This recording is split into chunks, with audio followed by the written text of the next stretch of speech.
You unlock this door with the key of imagination.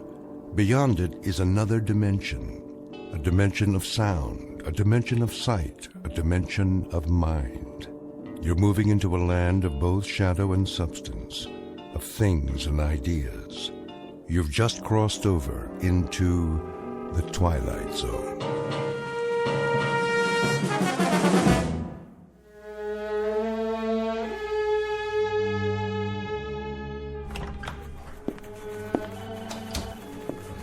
Mr. Sperry, Director of Development. Please hold. Good morning, sir. Yes, this is market research. Mr. Abercrombie is still at Mr. Jameson's office, personnel. I asked Mr. Sterling to return your call. Oh, hello, sir. Legal department. I'll connect you with Mr. Farwell. No, he hasn't. Not yet. May I take your number? Miss Pepper. Mr. Feathersmith, how are you this morning? Miss Pepper, when the old gentleman arrives, will you show him in? Of course, sir. Is there anything I can get you? The mail's on your desk. I have a list of your appointments. The old gentleman, that would be... Mr. Dietrich? Then it's Der Tag. What's that? The day. Today? Isn't that right, Helen? Well, he has an appointment. He's going to get it. Mr. Feathersmith will have him drawn and quartered and served up in the executive dining room with an apple in his mouth. Shh, there's Mr. Dietrich. Excuse me. I have an appointment to see Mr. Feathersmith. Oh, yes, Mr. Dietrich. If you'd let him know that I'm here. He's expecting you, sir. Go right in. Thank you very kindly. Yes. Mr. Dietrich, sir? Come in. I can just see him now, that big happy grin before he draws blood. Have a cigar, Mr. Dietrich, before I rip you to pieces.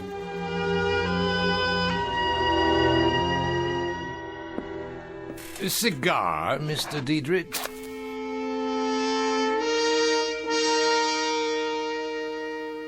You're about to witness a murder, a willful, predatory case of homicide. The victim is a Mr. Sebastian Dietrich, age 77. The killer is a Mr. William Feathersmith, a robber baron whose body composition consists of refrigeration coils covered by thick skin. In a moment, Mr. Feathersmith will proceed on his daily course of conquest and calumny with yet another business deal. But today's deal will be one of those bizarre transactions that take place only in an odd, out-of-the-way marketplace known as the Twilight Zone. And now, back to the Twilight Zone with Of Late I Think of Cliffordville, starring H.M. Wynant, with Stacy Keach as your narrator. I said, would you like a cigar? No, thank you, Mr. Feathersmith. You asked me to come here at 2, and it is now 2. What did you have on your mind?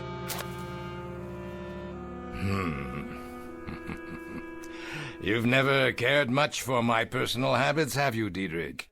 Smoking, for example. Whether I do or don't is really not at issue, Mr. Feathersmith, but the extent of time that you keep me here is, on the other hand, of considerable import. I'm a busy man. I'd like to get on with it. Oh, by all means.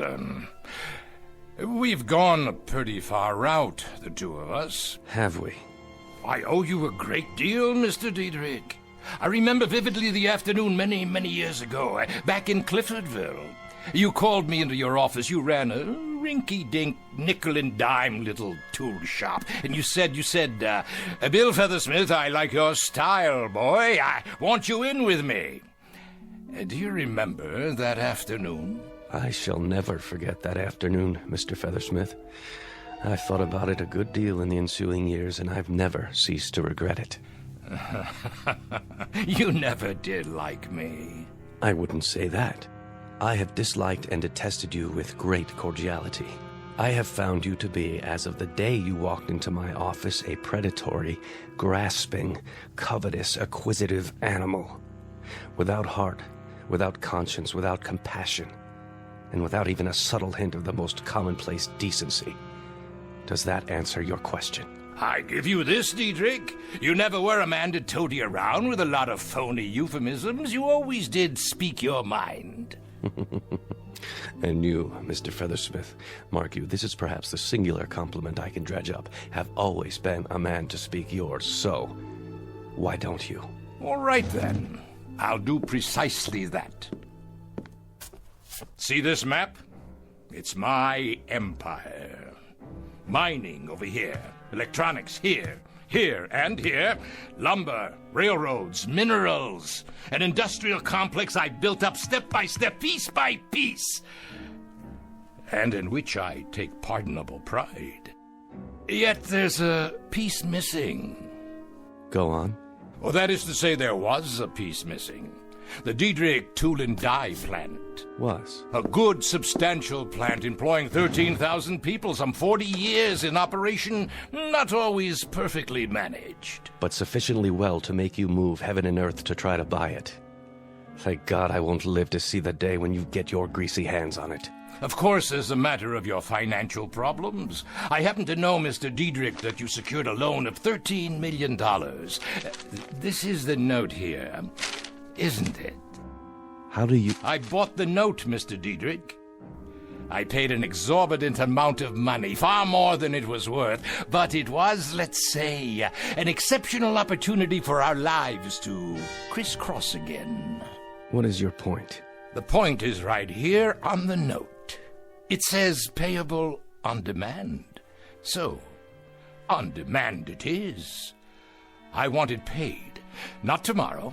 Now, this moment. I want your personal check in the amount of $13 million, or I'm very much afraid I'll have to send out the painters to the Diedrich Tool and Die Works and cross your name off the sign. Feathersmith, if you call in that note, you'll ruin me. You'll put me into bankruptcy. You'll kill off everything I have, everything I own. You're a most discerning man. Here it is only 6 minutes past 2. 6 minutes! That's all the time it's taken for you to comprehend that I've managed to kill you off.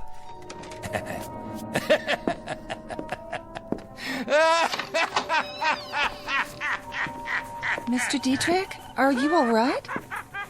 Sir, is everything... Would you like to sit down? You look so pale.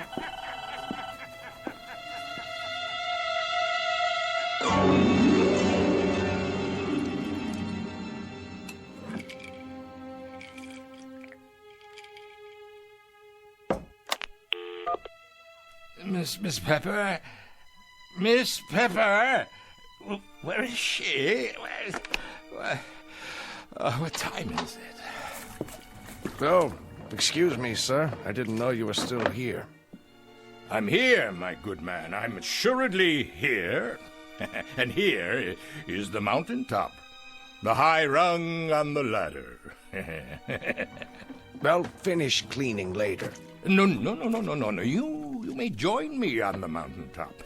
Here I am, way up on the mountain, like who was it? Genghis Khan or Julius Caesar? Julius Feathersmith.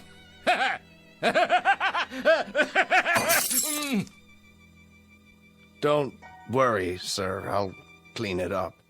Who are you, anyway? I'm Hackett, sir. The custodian, top 3 floors. Well, how would you like a drink, Mr. Custodian of the top 3 floors? Yes, I have another bottle somewhere. Thank you, no, but I appreciate it. How long have you been performing this illustrious task? 34 years, sir. I've been 34 years in the building. I got a gold watch last year. A gold watch? After 34 years. That's practically as long as I've been in the building. But I didn't start here. No. I know indeed. I started in a little town called Cliffordville. Ever hear of Cliffordville, Mr. Hackett? That's a coincidence, Mr. Feathersmith. I was born in Cliffordville. Grew up there. Well, then we have something in common. We're both from Cliffordville, and we both put on our pants, one leg at a time.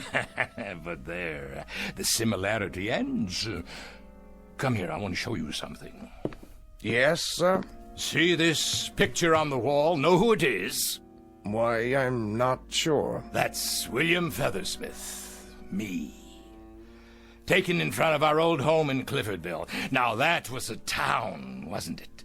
That was a real place. Stately trees, gracious homes, beautiful sprawling park, and real people who knew the value of a buck, people who worked hard to get it. There was none of this crazy stuff about unions, retirement benefits, or antitrust suits, or any of that claptrap. Those were the real times, when a man could go up to the stars if he had a mind to, and the legs to carry him, and the fingers to reach out and grasp. Not like now. Nah, not like now at all. I reckon so. I'm going home now, Mr. Hackett. May as well. No place else to go. Yes, sir. I've been sitting here for 3 hours, all by myself, thinking about Cliffordville. About how I wished it was that way again. I had an old man here today, Diedrich. He gave me my first real job.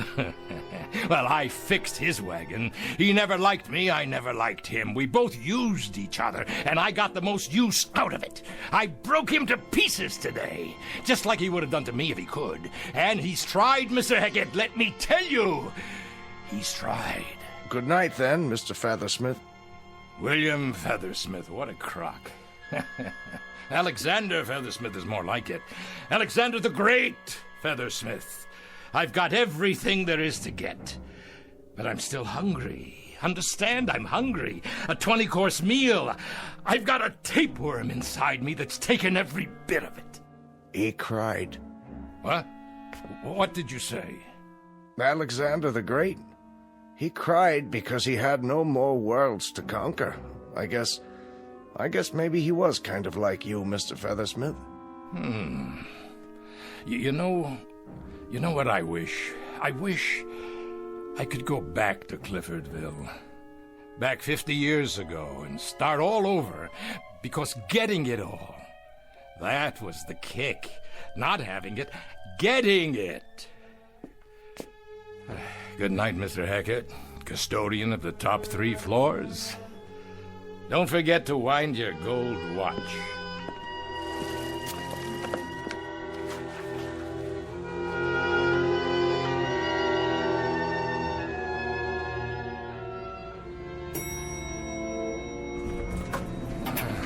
Oh, at last. Hold on. This isn't the lobby. Hey, wait! I said wait! Where? 13th floor. Oh, great. But well, this building doesn't have a 13th floor. Hello? Who's there? Hello? Hello? Oh, I'm glad you're still here. The elevator let me off at the wrong floor. Oh, how do you do, sir? I was just about to close up. Who are you? Devlin. Just Devlin? The first name's not important. No. I own this building. I'm aware of that, Mr. Feathersmith. What I'm not aware of is you're having an office here, whoever you are. Oh, I've just opened it, Mr. Feathersmith. Devlin's Travel Service. As a matter of fact, I opened it for your convenience. Mine? Would you care to come in? Why? Why, because, Mr. Feathersmith, we've got some business to transact, you and I. Please, have a seat. There's no reason why we shouldn't be comfortable, is there? I must have missed something. We have business? What sort of business? Travel, of course. I've been expecting you. You have? Sit, please. Now, isn't there anywhere you'd like to go? Your heart's desire? Well, there was this town. Of course there was. The name of the town was Cliffordville. Ah, yes, Cliffordville. And it was a pleasant town? It was better than pleasant. And there were the local girls. Oh, beautiful, just beautiful. They always are. Go on, you were saying? I remember old Doc Wagner, too. Treated me when I broke my arm. That's another thing. There was none of this blood pressure, basal metabolism, cholesterol nonsense. Old Doc Wagner looked at your tongue and wrote out a prescription, and that was it. And the food, simple, fair, healthy, and delicious. That was the way life was then. Simple. And you enjoyed that, didn't you? What? No, I didn't have time to enjoy anything. But I did what I wanted to do. I worked, I scrambled, I dug, I scratched, I pushed, drove, and I went up. Understand? I went up. And now you're all the way up. But you're simply bored. That's what it is, isn't it, Mr. Feathersmith? I'm worse than bored. I don't have any purpose now. No plans now. No drive because there's no place left to go. Are you sure? The sign on your door, what does it mean exactly? A succinct suggestion of the kind of service I offer, Mr. Feathersmith. And that is? Just as it says. Travel. Or more to the point, if you don't mind the rather melodramatic terminology, one might call it time travel. Miss Devlin, I think we may have something to talk about after all. Indeed, Mr. Feathersmith. You've got everything you want. And the pleasure is not in the acquisition. It's in the struggle to acquire. Isn't that the sense of it? Go ahead. So, let's do this. Let's send you back to Cliffordville. The Cliffordville of 50 years ago. And you can start fresh. Acquire. Build. Consolidate. Do it all over again. How does that sound? You're not dealing with a bumpkin, Miss Devlin. This isn't one of those sell your soul for a nickel country boys. Try this. You send me back in time to Cliffordville, but I want to look like I looked 50 years ago. Agreed. Number 2, I want to keep my memory, everything that's happened since, not impaired one bit. Check again. And I want the town to be exactly as it was, the same people. All very easily arranged. Now for the price. I suppose the standard payment is, well, what you call a soul. On occasion, that is part of the transaction, but in your case, I believe we got a hold of your soul some time ago.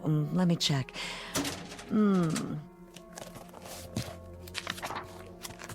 Oh, yes, here it is. There was the crash of the Trans-Mississippi debentures, the company you bought and manipulated. You ruined several hundred people with that bit of chicanery. The bulk of your soul went over to us shortly thereafter, and there are several other items here. Private life, subconscious thoughts and dreams, indirect murders, people you drove to ruin, hopelessness and suicide.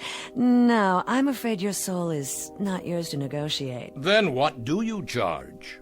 Cash, Mr. Feathersmith. The old Missoula. I have your current assets tabulated here. Were you to liquidate as of this moment, you'd be worth precisely $136,891,412.14. You're very thorough. We have to be. Now, the cost for what you ask is nominal. The entire bill, and this covers transportation, clothing, the retaining of your memory, the maintenance of the town in its historically accurate form, including its citizenry, is $136,888,006, leaving you a balance of $2,812.14. Highway robbery! Quite a little nest egg, considering. Considering that I know where the oil is, just outside of town. 1,400 acres not discovered until they brought in the first well. And of course I know the stock market in advance and every important invention over the years. Before it happens, I can get in on the ground floor. The absolute basement. All things considered, Mr. Feathersmith, it's a fortune. You just send me back there with my bankroll and watch my smoke. How soon can I go? I'll handle the liquidation for you. Just sign this power of attorney, and there's no reason why you can't leave, say, tomorrow morning. Done. Exemplary, Mr. Feathersmith. You're one of the few remaining rugged individualists. A pleasure doing business with you. Now, Union Airways, 8 a.m., followed by a rail connection the rest of the way. I'm afraid there was no airport near Cliffordville back then. You'll arrive at noon. Exactly 50 years ago. And needless to say, I wish you everything that you deserve. Little lady, you don't have to wish me anything. I'll get everything I go after. Everything. You know, Mr. Feathersmith, I believe you. In fact, I have no doubt whatsoever. Care for a cigar?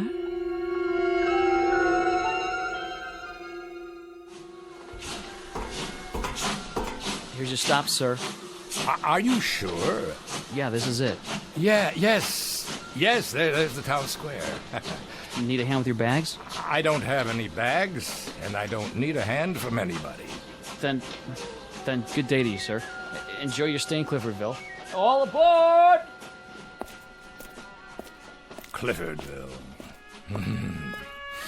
The devil, you say?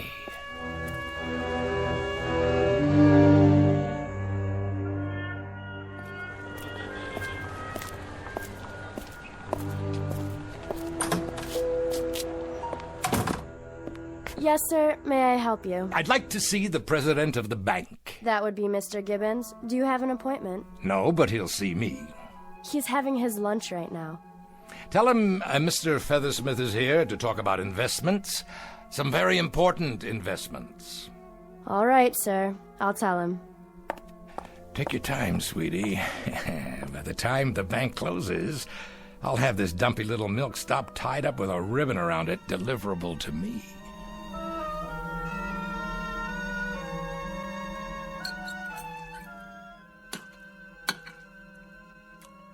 I'll only be a moment, sir. I don't normally let business interfere with pleasure. I never allow pleasure to interfere with business. The name is Feathersmith. I'm not a peddler, a drummer, or door-to-door salesman. I'm here to make myself rich, and in the process, you'll pick up a few crumbs of your own. I beg your pardon? The Widow Turner's land. The south end of town. Is it available? The Widow Turner's land. There were 1,400 acres. Mr. Gibbons, is there an echo in here? No, indeed. It's just that... Well, sir, you're talking about a valuable piece of property. A beautiful spot. Singing birds and constant sunshine. A Garden of Eden for a man with vision. The potential is unlimited. It's a swamp for mosquitoes, and the potential's malaria. I just want you to tell me who owns it and how much they want for it. As a matter of fact, it was purchased from the late Mrs. Turner's estate by yours truly, in partnership with a Mr. Sebastian Diedrich. Diedrich, huh? What do you know? Well, do you suppose you and Mr. Diedrich could be persuaded to part with your land, assuming the price is right? As valuable as it is, well, sir, everything has its price. How does $8 an acre sound? Lovely. Good. If I were an idiot.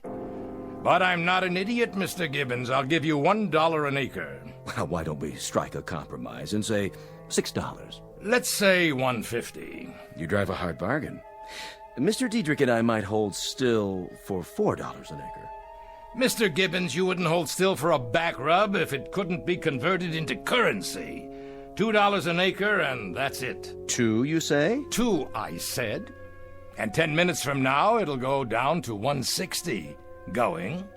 Gone, Mr. Feathersmith. I presume this will be a cash transaction. You bring the deed over to my hotel tonight. Properly signed and notarized, and you'll have your money. Well, now, sir, this is the way I like to do business. No fiddling around, just two staunch men of goodwill who know what they want. Wouldn't you agree, Mr. Feathersmith?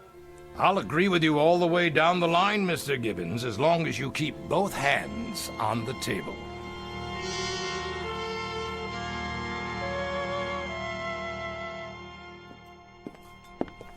Ah, Mr. Feathersmith. Right on time.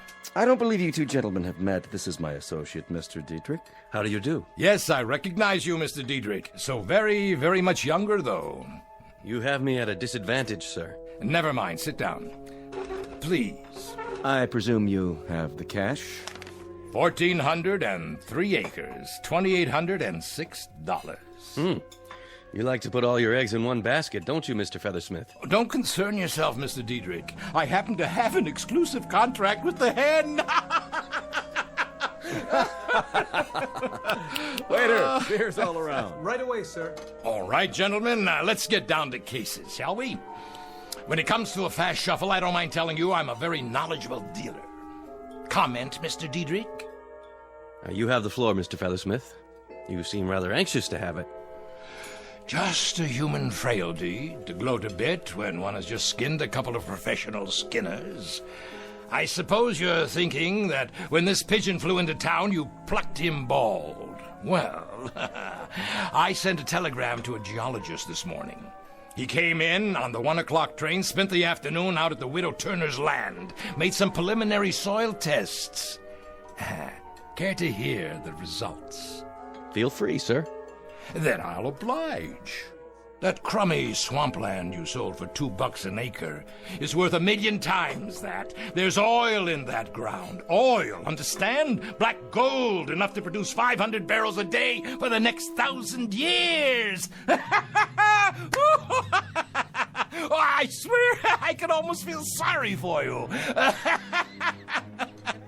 Maybe you didn't hear me. Oh, we heard you. Oil. How's that for a shocker? Well, at the time, it did make us gulp. At the time? 4 years ago, when the first geological tests were done. Well, there was no doubt then that the land had oil under it, 6,000 feet under it. Which means that it might just as well be on the moon. There's no way that oil can be taken out. What do you mean, no way? I could drill down 1 mile, 2 miles if need be. Well, you could, perhaps, Mr. Feathersmith, but nobody else on Earth could, unless you've already invented such a drill. Of course. I forgot. It wasn't until several years later that they came up with a drill bit strong enough to... Something wrong, Mr. Feathersmith? Not feeling too well? Something I ate. Oh, something you ate, no doubt. Something like crow, sir? Excuse me.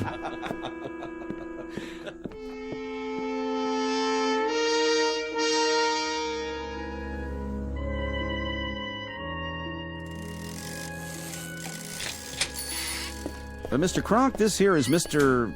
Feathersmith. Yeah, he says he wants to talk to us about inventions.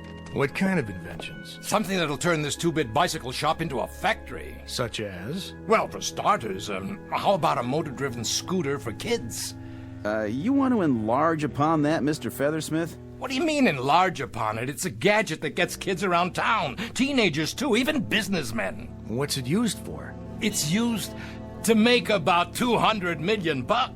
That's what it's used for. Lightweight aluminum with wheels and an electric motor. What's wrong with foot power? Everyone's gonna want these. Kids will be begging Santa Claus for them. Look, I'm handing you the whole thing on a platter. All you have to do is build it. Well, I'll tell you what. You draw me a blueprint and some specifications, and Mr. Clark and I will give it a try. I'm no crummy draftsman. I've given you the principle. All you have to do is manufacture it. Not without a blueprint and specs, and some backing. You have any money? I can get it. Anyone with a little imagination could see. Well, only place that makes loans around here is the bank. That'd be Mr. Gibbons. You better talk to him first, with your blueprints, of course. I don't need you. What other machine shops are there in this hick town? Well, you might try Otis over at the gas station. He's got all kinds of tools. Of course, he's pretty busy regrooving people's tires. See you in the funny papers, boys. You'll live to regret this. Mark my words. What was his name again? Featherhead?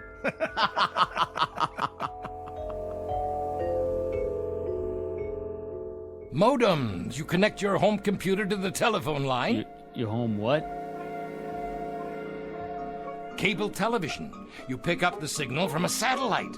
What's a satellite? Listen, you download it over a dish network. Dishes? But nobody watches TV in the kitchen. Pantyhose. I say take off your garter belt now and throw it out. Now. And I say get out of my store. All the way out. You have a filthy mouth, sir.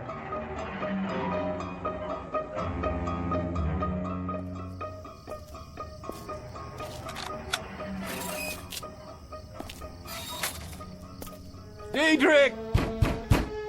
I know this is your house. Come out here. Who's out there? It's me, Feathersmith. Do you know what time it is? It's 50 years too early. That's what time it is. Listen, I played it all wrong.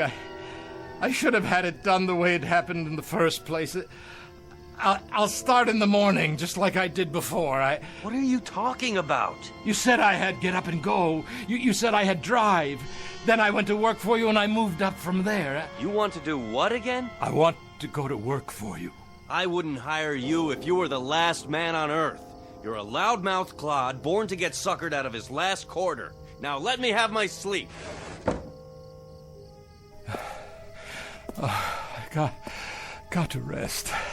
Oh, this pain in my chest. Are you all right, sir? You look pale. Why don't you sit down on this bench? Doc Wagner? Is that you? Now, you must be the new fella in town. Nothing but idiots in this place. Now, take it easy. That's not a very good pulse. Not good at all. Never mind that. How do I get through to these village idiots here? They're peddling their lives away on bicycles, and I'm trying to give them the space age. I don't know much about that. But I can tell a bad pulse when I feel one, and yours feels like the heart of a 75-year-old man. You sure don't take care of yourself. What did you say? The pulse of a what? A man in his 70s. If I've said it before, I've said it 100 times. Modern man drives himself to an early grave just trying to keep up with the pace of life nowadays. Why, that dirty, cheap little thief. She didn't change me inside. That's why I'm so tired. That's why I can't make it here, because inside I'm old, the way I was. Swallow 2 of these pills. You horse doctor. I remember when you were diagnosing acute appendicitis as cramp colic. Go on, get out of here. You couldn't diagnose anything. Well, I can diagnose insanity when I see it. And that's what my diagnosis is in your case. Insanity. Plain and simple. I don't need you. I don't need this jerkwater town. If I were you, I'd check myself in for observation. At a mental hospital. Well, you're not me. It was that Devlin dame. That dirty, two-timing little hustler. Why, Mr. Feathersmith, everything all right? You look a bit queasy. You miserable. Now, let's be fair. Nothing was said about changing your chronological age. You wanted to look 30. And you do. We said nothing about your insides. Your heart, veins, kidneys. What about this town? You wanted it as it was. The contract was very specific. It's really not my fault that your memory is so imperfect. And as to the possibility of investments, your problem was that you leapt before you looked. But everything else is wrong, too. I mean, the deals, the inventions. They've never heard of space shuttles or microchips or... Of course they haven't. And you, Mr. Feathersmith, because you're a wheeler-dealer, a raider, because you're a taker instead of a bringer, you are now what is commonly referred to as behind the old 8-ball.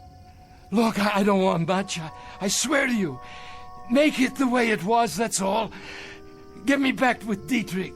Let me start out there, that's all I ask. I think we might be able to arrange that. Mind you, purely as a gesture of sympathy, though it hurts me to mouth the word. Frankly, you are so unhappy, so totally abject a creature that I cannot find it in my... well, in the place where you'd normally find a heart, to leave you here. There's a train out at midnight.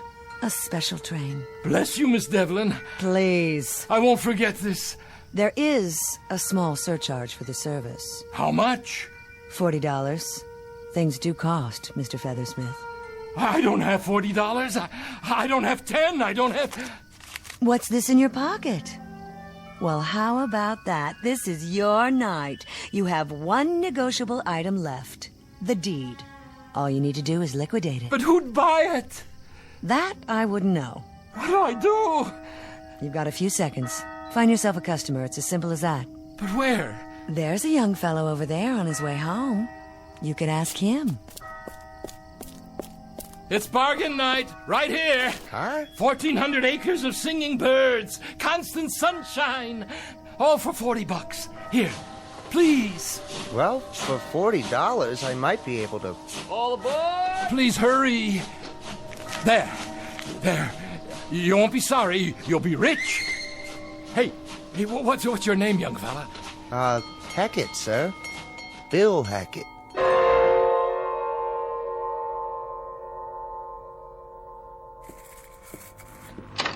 Yes, want something? I was gonna clean up, sir. So clean up. Who are you? Feathersmith, sir. Great old town. What is, sir? I was just thinking about Cliffordville. That's where I grew up, got my start.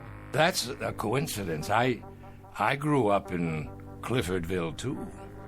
Well, now, how similar we are, Mr. Feathersmith. We both came from Cliffordville, and we both put our pants on one leg at a time. And here we both wind up in the same building, each with his own particular function, eh? Yes, sir, our own particular function. They gave me a gold watch 4 years ago. My 40th year as custodian. Well, now, maybe for your next 40 years, if you really apply yourself, Featherstone, I'll get you a box of these imported Cuban cigars. What do you think of that? That sounds great, Mr. Hackett, sir. Have one now, why don't you? On me.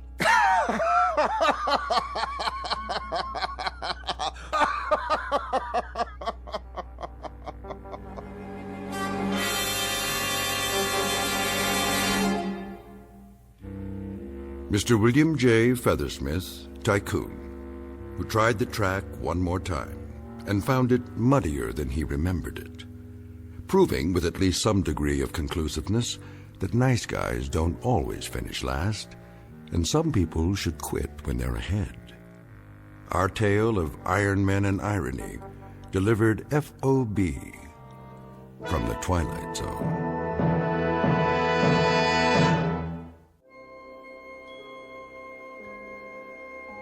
Hi, this is Carl Amari, producer of the Twilight Zone radio dramas. I'd like to take a moment to tell you about our official website at twilightzoneradio.com, where you'll get the latest news and information on these Twilight Zone radio dramas. Plus, at twilightzoneradio.com, you can digitally download 3 free episodes or any of our episodes for only $1.95 each. In this age of ever-changing technology, we've decided to make these episodes instantly available to you by making the Twilight Zone radio dramas a digital download-only series. This means that this series will no longer be offered on CD. The CD collections at our website are now being offered while supplies last at buy one, get one free. So be sure to get your favorites before they're sold out. Be sure to visit us often, and I'll see you in the zone.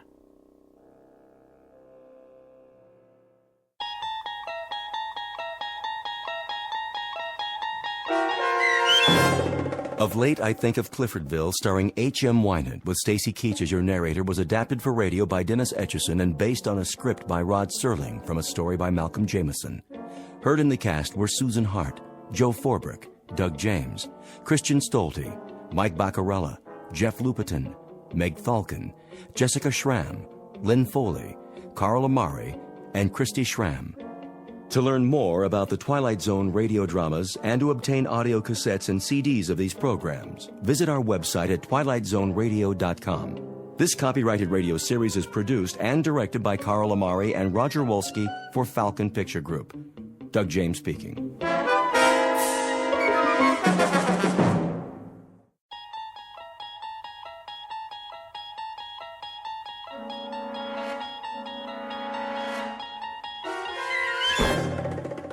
There is a fifth dimension beyond that which is known to man. It is a dimension as vast as space and as timeless as infinity. It is the middle ground between light and shadow, and it lies between the pit of man's fears and the summit of his knowledge. This is the dimension of imagination. It is an area which we call the Twilight Zone.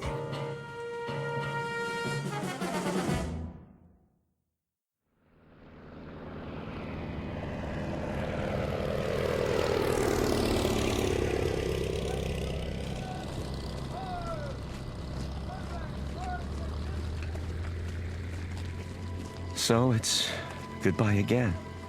Yes. We should be used to goodbyes by now. You'd think, wouldn't you? You know, I used to think when I was a little boy back in America. You used to think what, Tony? Oh, it doesn't matter. Of course it does. I love to hear you talk about when you were a little boy. But you know something funny? I'm jealous. Jealous? Jealous of what? I'm jealous of those years. I'm jealous that you grew up and I didn't get to know you because we hadn't met. So many years. And I think now, what a waste that we didn't know one another then. We had time once, didn't we? All the time we needed. But not now. Now there is no time, Tony. Now there is only time for goodbyes. Now people fly by so fast, you want to call out to them. And then it's too late. They've gone. They've disappeared. It's time to take off, Lieutenant. The Luftwaffe is coming. I'm on my way. But, sir, the troops are moving out. Thank you, Private. Oh, my darling. Tony, sweetheart. Now, you must go. You must go. I know. Don't cry. Shh. No time for tears. I have a memory memory of you for my eyes. And a Thought of you to hold in my mind. for my mind. As do I. And And a touch of you. For all of me. Oh, my darling. I won't forget you. Not forever and a day. and a day.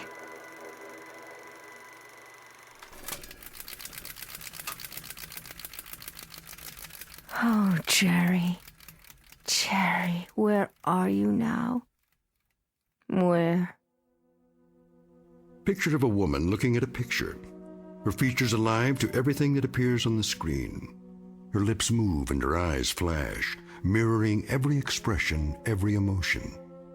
The features are exquisite, beautifully chiseled and proportioned. And even in the flickering light, she is easy to recognize.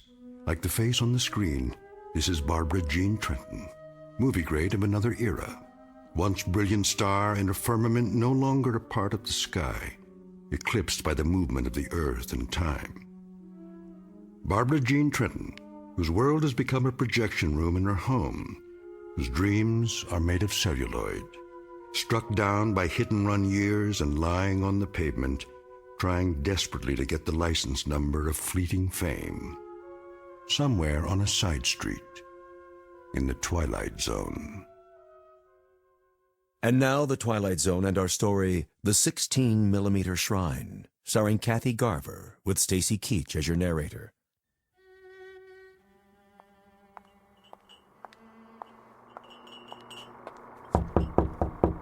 Miss Trenton?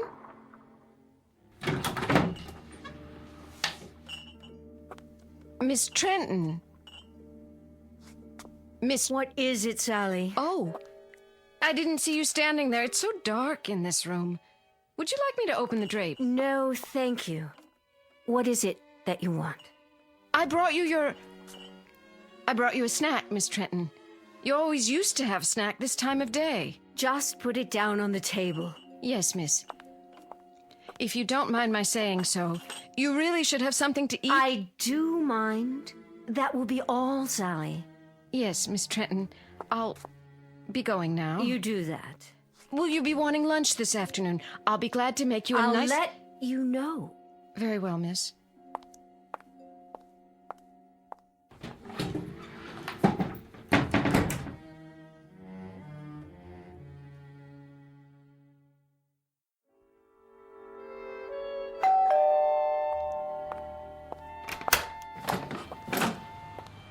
Oh, Mr. Weiss. How are you, Sally? Perfectly fine. In the den, is she? Yes, sir. Mr. Weiss. Yes? I'm worried about her. I'm worried that... Well, you see... I'll see how she's doing. But you don't understand, Mr. Weiss. It's getting worse. Much worse. I go in there and... And? There have been times when I've gone in and I could almost swear that... What could you swear to, Sally? that sometimes she... Well, she's not in the room at all. She's up on the screen. But she is, isn't she? You know those old films she's watching are her films, right? I do, yes. But I take your point. She's been in there too much, and it's disturbing you. That's perfectly understandable. I tell you what. Let me talk to her. Would you? Yeah, just give me a minute. Of course, sir.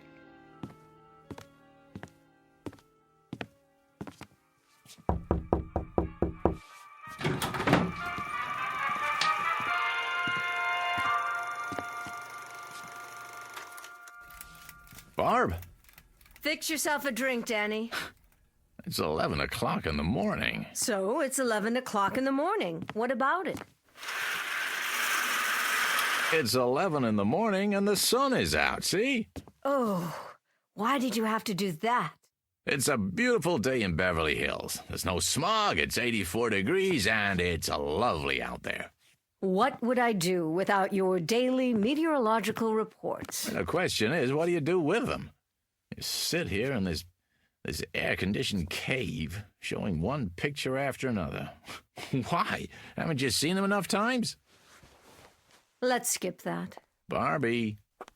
No good, honey. What isn't? None of this is any good. If you won't fix yourself a drink, then sit down and be quiet. You have a habit of looking poised, ready to spring. What was the picture? 2 of them. Farewell without tears. Now, let's see. 26 years ago, co-starring Jerry Herndon. Of course, co-starring Jerry. He was my favorite leading man. And then, A Night in Paris. 25 years ago. I know it was 25 years. Are you Father Time now? Barbie. Danny, should I have failed to make mention of this before? I hate clinical tiptoeing. If you don't like what I do, don't knock it. I have to knock what you do, and I have to get clinical when I see you enclose yourself in this room and stop the clock. You said things back 15, 20, 25 years. You turn your back on today, and you do this every day. Let me tell you something, honey. That's sick. That's real sick. Is that all? No, it isn't all. I got some news to deliver. What now? I set up an appointment for you over at International. You did? At International? Mm-hmm. When? Today. Part? Sounds like a good one. Is Marty Saul still running the studio? Sure is. Too bad. I never got along with Marty. Yeah, I remember. But he's older now. I think you'll find he's mellowed. He said I was the most temperamental star he'd ever worked with. Now, why would he say a thing like that? Danny, you know something. You're a nice guy. A very nice guy. A loyal friend and a good agent after all. And I guess in my own devious, selfish way, I happen to be very much in love with you. Wait. Calm down now, Barbie. Oh, I hope it's a musical. I'd love to dance again. Or a juicy romantic role, like the scenes I watched this morning with Jerry Herndon. See his photograph here? Yes, I see it. I did 3 pictures with him. I know. Oh, mon capitaine, tell me about your country of America. A Night in Paris, remember? Jerry was a young American lieutenant. I was Claudette, the little French girl. Age 19. Go to the devil, Danny. Barbara Jean, it's a beautiful day today. The sun is shining, and it's a brand new world. A new world, get it? It's 25 years away from A Night in Paris, and 26 years away from A Farewell Without Tears. This room is dark and cold and full of cobwebs. Now get up and go outside, honey. You'll be surprised at what you see. Pleasantly surprised, I promise. And don't you dare let me catch you looking at old photographs on the wall anymore, or in the mirror either. Now, I'll meet you in Saul's office at 3 o'clock. Do we understand each other? We do. Good. In fact, it's more than good. It's absolutely, positively great. Danny, Yeah? thank you. Well, don't thank me yet. Just be there.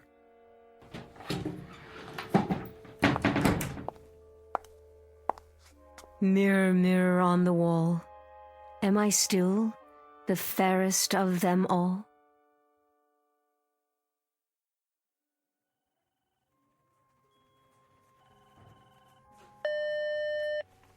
Yeah, Mr. Weiss, sir, and Miss Trenton?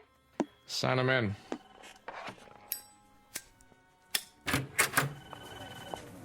Marty, there you are. Good to see you, Barbara.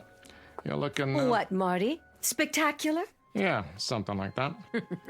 Don't be afraid to say it. Any woman appreciates a compliment, as long as it's sincere. New dress, huh? New hat. Flowers, even. Veil. The whole schmear. You going somewhere? Why, no, Marty. It's all for you. I believe you know my agent, Mr. Weiss. Yeah. How you doing, Danny? Fine. And yourself? Sit down, please. My, you've redone your office. Did he tell you about the part? Not exactly.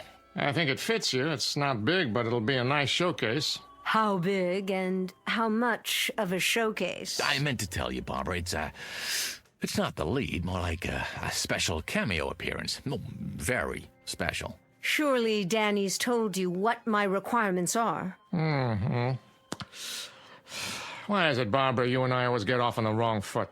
And what foot is that? The one in your mouth? Oh, excuse me, that's a cigar. Still smoking those nasty things I see. We always seem to fight. Doesn't that always seem to be the case? We begin by fighting. I'm still waiting to hear about the part, Marty. Raise the veil. What? On your hat. Go ahead. That's it. Uh-huh. Perfect. What do you mean? You play a mother. How old a mother? No, that's not the point, Barbara. 40-ish, but very vibrant, very alive. As opposed to what? A corpse? I don't play mothers, Mr. Saul. I never have, and I'm not about to start now. I also don't take bit roles, even if you call them cameos. You should know that. You'll forgive me, my dear, but I didn't realize you were still so particular. Well, now you do. At least I would think you'd look at the part. That would be a waste of my time. Look, I think we could at least take the script home with us, Barbie. You take the script home with you, and you play it. I didn't like this crude, tasteless man when I was under contract to him, and I don't like him anymore now. And especially when he offers me a fast walk-on. And you, Miss Prima Donna, I got news for you. You may think you're still the #1 lady on top of the heap, but you got it wrong. You're just an aging broad with a scrapbook. And any part you get at this studio won't have to go through an agent. You can set it up at the community chest, because it'll be charity. Barbara, wait! Remind me someday, Saul. Remind me when you've gone over the hill and you're down on your hands and knees. Remind me to give you a swift kick, just so you'll know how it feels.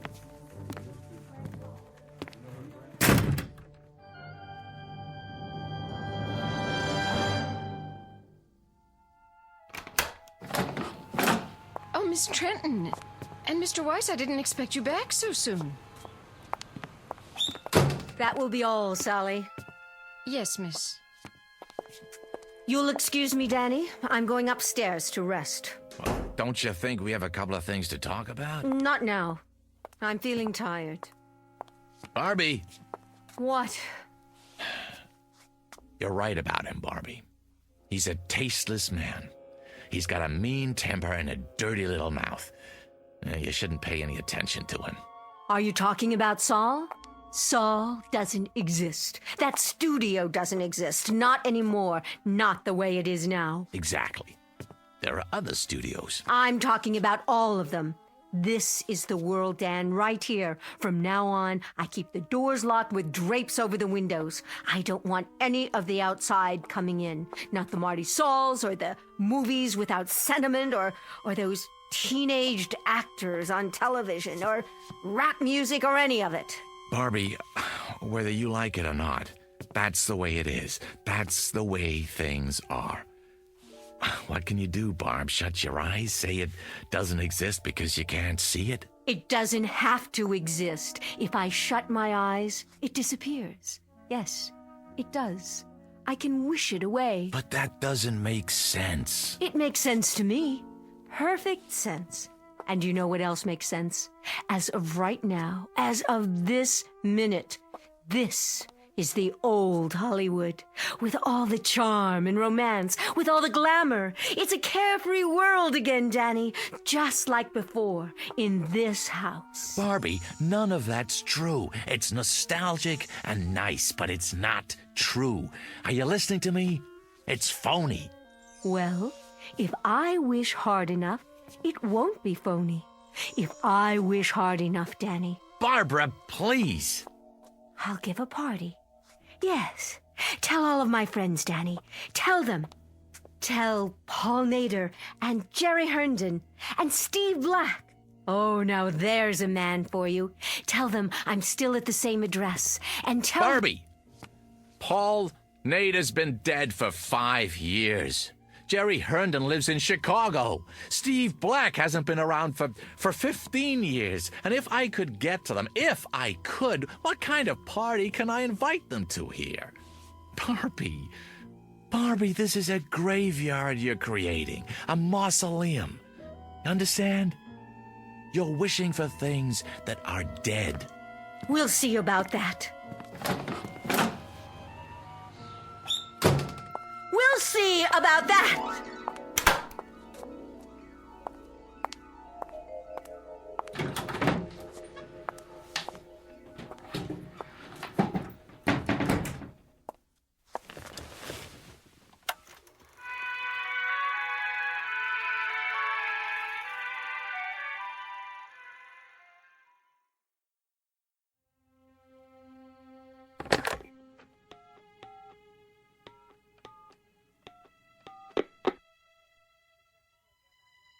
Mr. Mozart, please.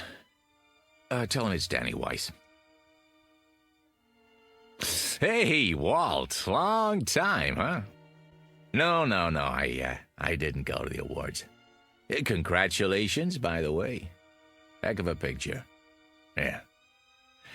Say, listen, Walt. I got an idea, and I wanted to run it by you first, before I shop it around.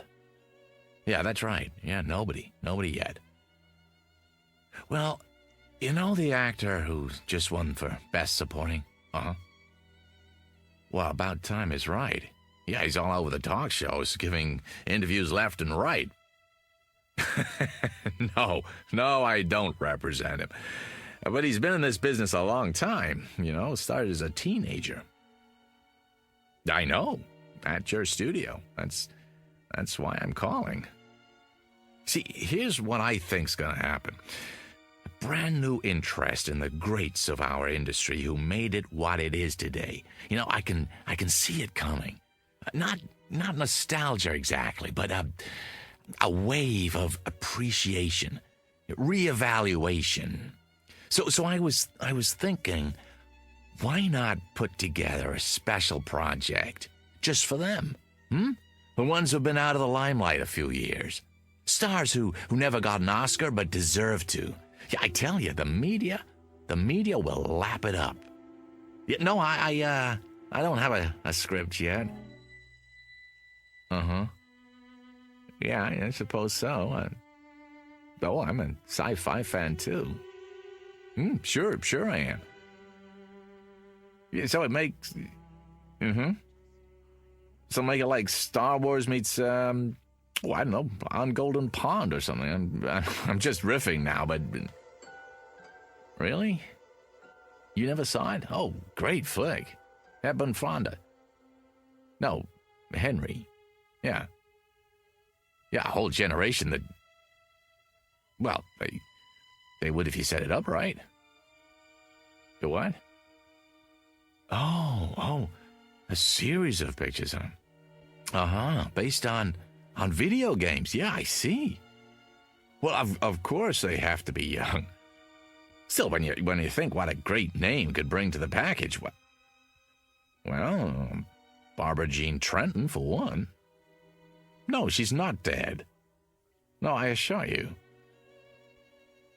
A highlights reel. Yeah, I don't think she'd mind. Sure, I understand. Well, give me a call when you get back in town, huh? Yeah, well, looking for it. All right, take care now. Yeah, you too.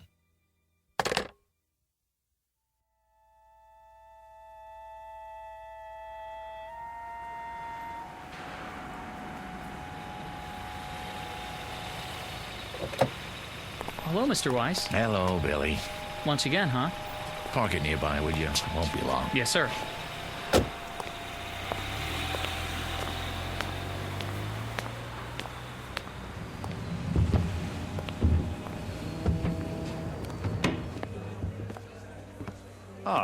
Good afternoon, Mr. Weiss.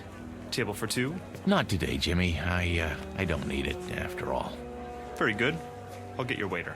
I don't have much of an appetite, just the bar. Of course.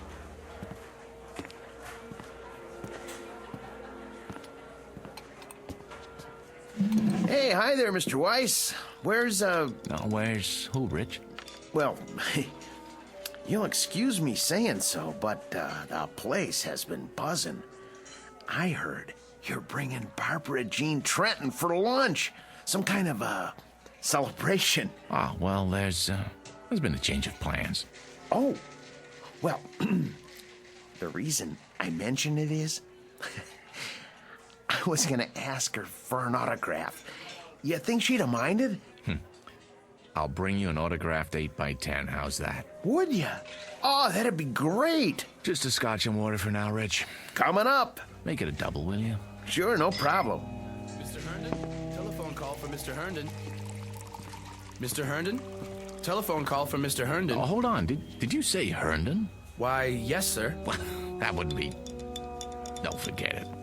Pardon? Why, it's not for a Jerry Herndon, by any chance. I wouldn't know, sir. Well, I was just wondering. Jerry Herndon. Sounds familiar. Didn't he used to be in the movies, too? Sure did. A long time ago. Telephone for Mr. Herndon. Right here, son. Jerry? You can take it at the bar, sir. Thanks. Oh, and this is for your trouble. Thank you.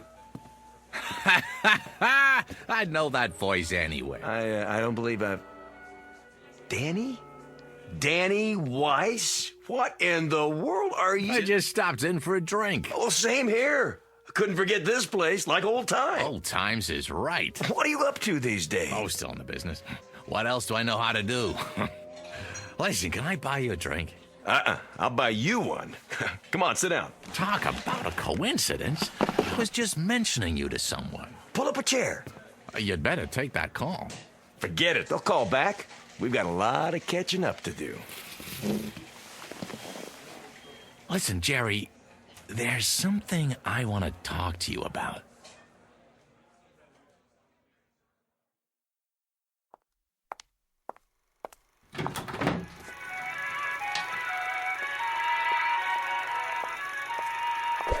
Oh. Who's there? Only me, miss. What have you done? Very sorry, miss. I didn't see you sitting there. I must have tripped on the electrical cord. Shall I plug it back in? Thank you, no. I'll take care of it, Sally. And Sally. Yes, miss. I'm locking the door to this room. I don't want to see anyone. I understand, miss. Sorry.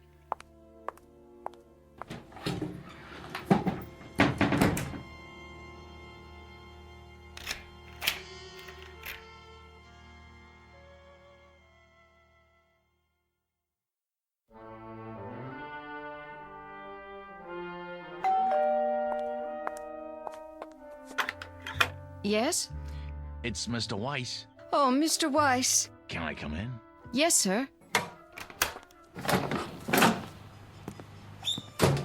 Miss Trenton? In there. How is she? I wish I could tell you, Mr. Weiss, but I hardly see her anymore. Sometimes her bed's not even slept in. What are you talking about? She's in that room all the time, day and night. And a couple of times when I've gone in, I tell you, Mr. Weiss, don't think I'm going out of my mind or anything. But I swear to you, I can't see her. Only her picture up on the screen. Well, none of that matters now. There'll be a gentleman over here in a little while. A Mr. Herndon. Jerry Herndon? The one who played opposite Miss Trenton? That's the one. He's in town on a business trip. I thought it might do her good. Take him into the den, will you, Sally, when he gets here? I will, but it won't do any good. She won't see him. I wouldn't be too sure. She won't. She doesn't talk to anyone, not even the phone. Just stays in that room looking at her old movies, running them over and over. I'm worried about her, Mr. Weiss. You don't know how worried. I'll go in and talk to her. Now, Mr. Herndon should be here any minute.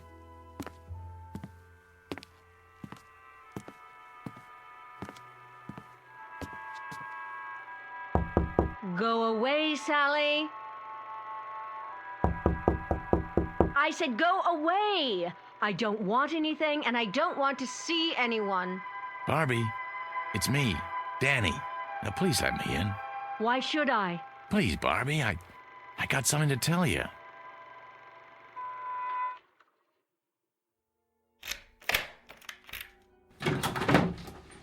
There. Are you satisfied? Barbie? What's the matter, Danny? Don't care for the merchandise? Looking a little worn? The merchandise is beautiful as always, but it looks tired. Looks as if it hasn't slept in days. It needs some air and sun. Outdoors on the tennis courts or by that pool you never use. I have everything I need in here. I'm quite satisfied, thank you. Hail and farewell, Daniel. The door's the one you used when you came in? I have some good news. Oh, do you? What is it? Has my house been declared an historic monument? A friend's coming to see you. A friend? All my friends are dead, retired, or forgotten. You told me that yourself, in no uncertain terms. Oh, this one's very much alive, and he'd love to see you. Tell him I'm not receiving. It's Jerry Herndon. Jerry? Dan, you don't mean it. I do. Where is he? What's happened to him? Nothing's happened to him, I promise you.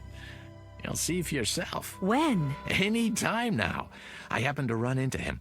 I swear, by pure chance. He asked about you, wanted to know if he could see you. I took the liberty. Oh, you're such a dear. You've done well, Danny. Very well. Oh, by the way I look, no makeup and these clothes. When's he coming? I have to dress. I think he'll like you just fine if you're wearing sackcloth. But if it makes you feel better, go ahead. Stall for me. I need at least a few minutes. Oh, show him to the living room. Oh, Jerry.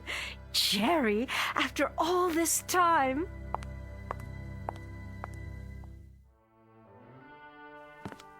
How is she? Really? I'm so sorry I haven't kept in touch. She's still Barbara, same zest for life, same charm. Why, we just had a meeting at the old studio. Yeah, the day I ran into you, matter of fact. Oh, not that same terrible head of production, I hope. Yep, Marty Saul in the flesh. He's running the whole place now.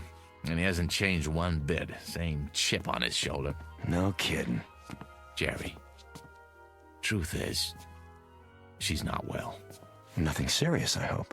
She'll pull out of it, I'm sure, but make a fuss over her if you would. Tell her how wonderful she looks. It would mean a great deal to her, Jerry, and you can help, and that's something she needs right now. Well, sure, Dan. I'll do my best. Danny? Yeah, in here, Barbie. I heard you'd invited someone for a visit. Let me guess. Could it be... Hello, Barbara Jean. Who's... Jerry? Oh, no, but this can't be Jerry. Are you playing a trick on me again, Danny? Is that it? Been a long time, huh? A lot of water over the dam. Oh. Oh, well. Yes. Jerry's just in town for a few days on business. I see. You're looking downright lovely, if I do say so. Isn't it odd the way we picture people as they were, never as they are? You haven't changed, Barbara Jean. Hardly at all. Well, I thought you'd be here on a white horse or in an officer's uniform. Why, isn't that silly of me? I thought you'd be as I remembered you, Jerry. A young man. I was. 20, 30 years ago. And do you know I had a crazy idea? That we might even do a picture together again. Not much chance of that. He's not an actor anymore. No, I gave that up a long time ago. Went down the drain, along with my youth. You don't act anymore? What do you do? It's not so bad. I run a chain of supermarkets outside of Chicago. A chain of supermarkets? In Chicago? I'm doing really well, in fact. More than I ever made in the picture business. You're joking. No, you're not. You're not joking at all. Barbie. See this photograph? This is the one I expected. This is the one I wanted to come see me. With that darling little mustache. Well, I've still got one, only it's gone white, like the rest of my hair. So you have. But you're not the one in the photograph, are you? He's dead. He's dead, like all the others. Barbie, honey. Go away, please. Both of you. Will you just go away? It was very nice to see you. Goodbye, Barbara. Goodbye, my dear. Take good care.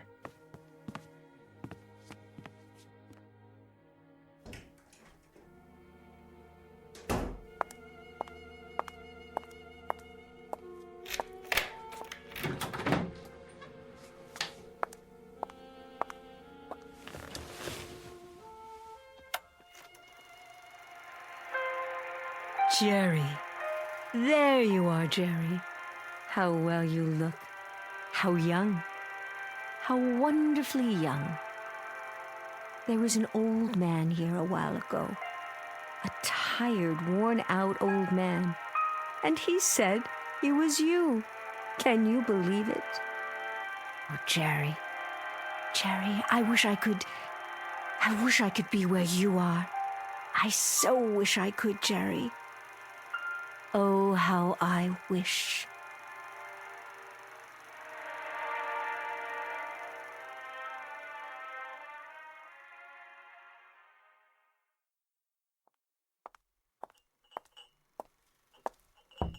Miss Trenton? I brought you a little snack, Miss Trenton. Coffee and sandwiches. Wouldn't you like some?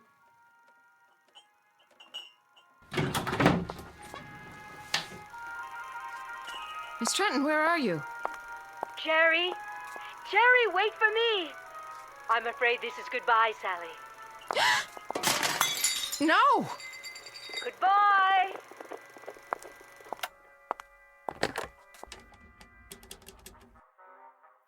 Mr. Weiss, sir, I think you'd better come over here right away.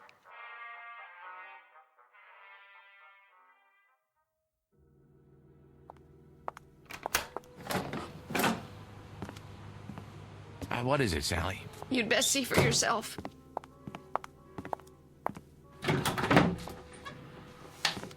Sally, I don't see anything. What's the big mystery? That's just it, Mr. Weiss.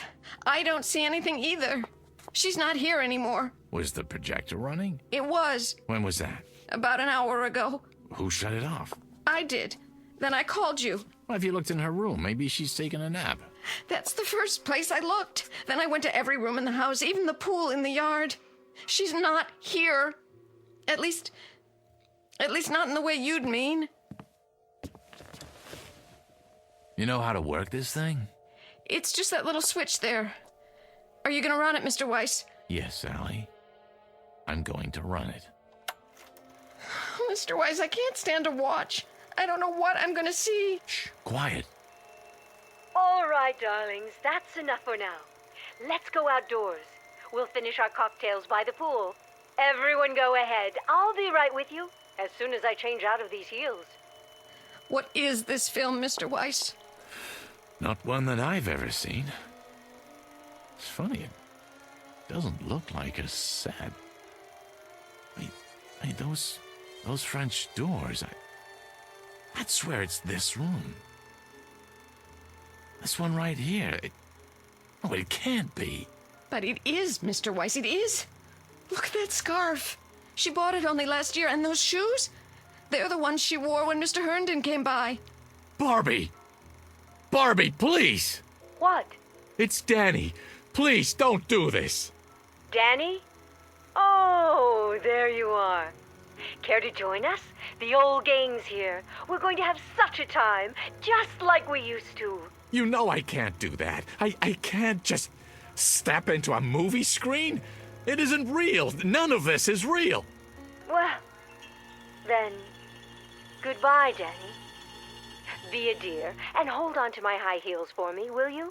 I can't very well swim in them. Barbie, don't! Keep them to remember me by. Jerry! Where are you? Barbie, please. Over here by the bar. I just stopped to freshen my drink. Care for another one, Barbara? Oh, don't tempt me. Now we simply must go outside. Everyone's waiting. In that case, race you to the pool? You're on! Barbie, come back! Come back! Sally, these shoes by the French doors, you didn't drop them here, did you? No, Mr. Weiss. And this scarf on the patio? No. Well, they must be Barbie's then. I guess I'll just have to hold on to them. In case she comes back. Oh, Mr. Weiss, what are we going to do now? Well, the only thing we can do. Wait. Meanwhile, here's a toast to you, Barbie. And to wishes. To the ones that come true.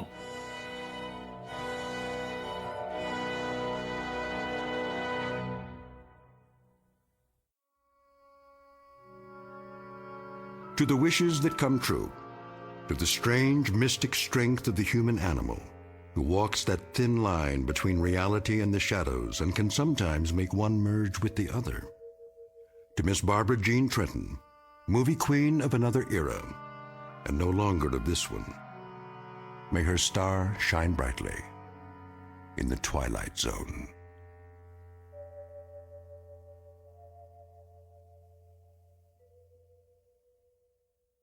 More from the Twilight Zone after this.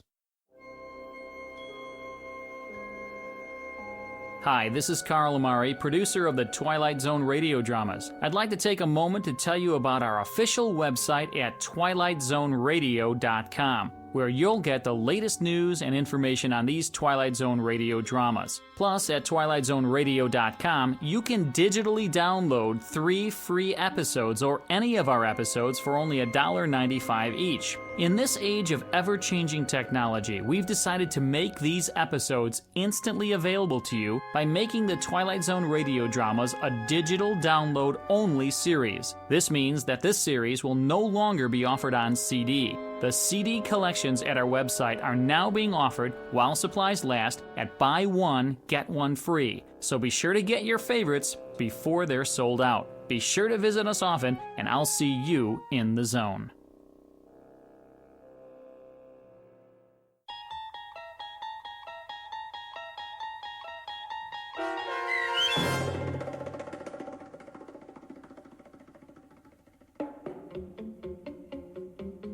The 16mm Shrine, starring Kathy Garver, with Stacy Keach as your narrator, was adapted for radio by Dennis Etchison and written for The Twilight Zone by Rod Serling.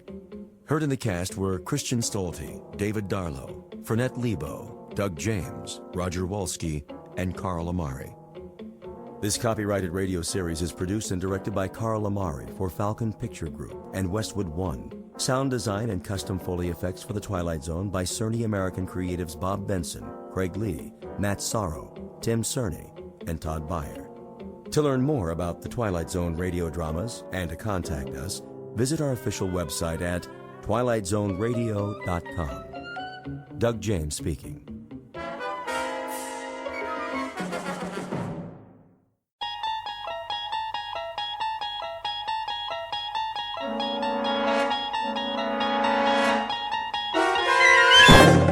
You're traveling through another dimension, a dimension not only of sight and sound, but of mind.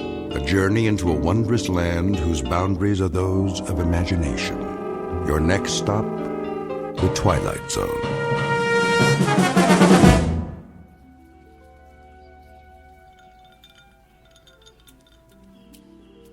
Diane, What? come here and sit down. In a minute. What are you doing? Going for a swim. What does it look like? Now? Of course now. Before the sun gets too high. But you haven't finished your drink yet. It's not going anywhere, Eddie. Right now, this pool looks positively delicious.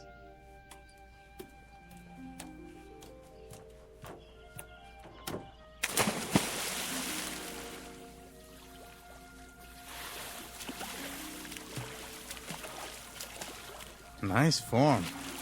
I give you a 10. You'd better say that. Nice bathing suit, too. Come on in, the water's fine. I don't want to get wet. Why? I gave you some trunks. They're a little on the large side, don't you think? They might come off. Promises, promises.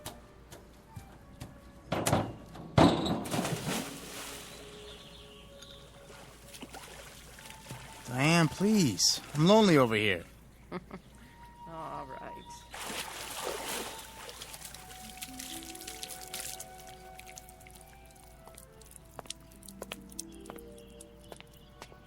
I brought you a towel, Mrs. Templeton. Thank you, Marty. Can I get you anything else? Not just now. I came down to join Mr. Page for a swim. Yes, ma'am. So I see. Has Mr. Templeton left yet? In another few minutes. Good. I mean, that's fine. Tell him I'll see him when he gets back. Very good. Oh, Marty. Is that your name? Yes, sir. Would you mind mixing up another one of these? What do you call it? Mimosa. Yeah, another mimosa, s'il vous plaît. Make it two. One for the lady. Certainly, sir.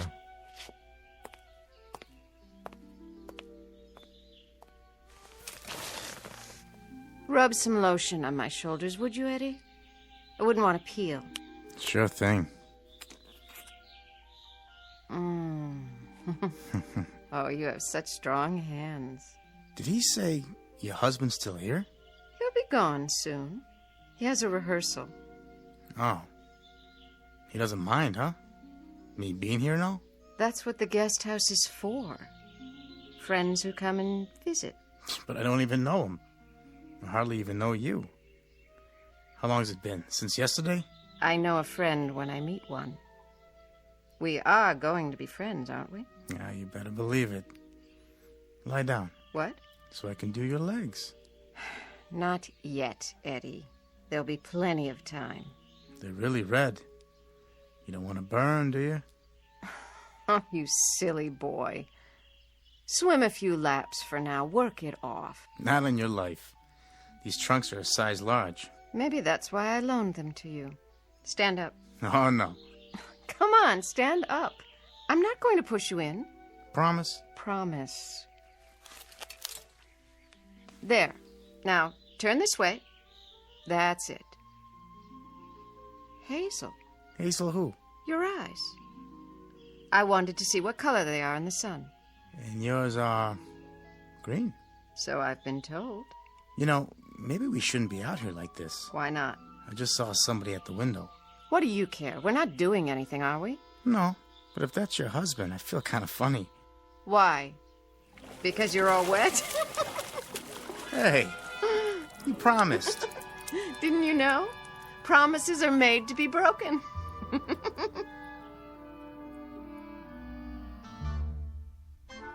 The young woman is Diane Templeton, the wife of Booth Templeton. In a moment, you'll meet Mr. Templeton himself, the subject of our story, who, up to this point, has remained off-stage. During a long career, he has had the lead in more than 30 Broadway plays. Today, he's a bit late in getting to the theater because, as you will see, he's not feeling up to par. In theatrical terms, his heart's not in the role. Yesterday and its memories are his script of choice, And that being the case, yesterday is exactly what he'll get. Within the hour, his years and troubles will threaten to descend on him like a final curtain. To avoid being crushed, Mr. Booth Templeton must escape from the theater and this world, only to make his debut on another stage in another world, one we call the Twilight Zone. And now, the Twilight Zone and our story, The Trouble with Templeton, starring Michael York, with Stacy Keach as your narrator. Ah, yes, yes, fun in the sun. Good morning, Mr. Templeton. Oh, hello, Marty. Ready to pick out a necktie? I suppose. Let's see. How about the blue stripes? I was thinking this one. Very smart. Laura gave it to me. Oh, it must have been 30 years ago now. Did she? Excellent taste. Well, she certainly had that. Help you with a knot? No. I can still manage to tie a Windsor, even with these hands. I had your jacket pressed. Thank you. Say, Marty? Yes, sir? Our new guest at poolside. His name is what? Page, I believe, sir. Mr. Edward Page. Page. Has he been here before? No, sir. He's new. Aren't they always? Oh, and don't forget your pills. Are they new, too? The same ones. Every 3 hours. Mrs. Templeton is not very discreet these days, is she? I'm sure I couldn't say. Well, her discretion was an early casualty. It didn't last long. And now, perhaps she's waiting for the day when these pills won't, do what they're designed to do. Perhaps I'm waiting for that day, too. Mr. Templeton, you shouldn't say that. Oh, don't distress yourself, my friend. When a man my age marries a woman her age, she gets exactly what he deserves. Come now. I'm ready for my jacket. Here you are. Glad you're here. I'm old, Marty. Mr. Templeton, you'll never be old. Old, and getting older every minute we stand here. They say, or at least the authors said it in most of my plays, that when a man achieves a certain number of years, he achieves reason and contentment, a reassuring sentiment, only I haven't quite accomplished that yet. Wonder if I ever will. Mr. Templeton, may I make a suggestion? Well, perhaps this isn't a good day for you to go down to the theater. They're only just beginning rehearsals. I could telephone and explain that you can't start today. Thank you, Marty, but I'll go there.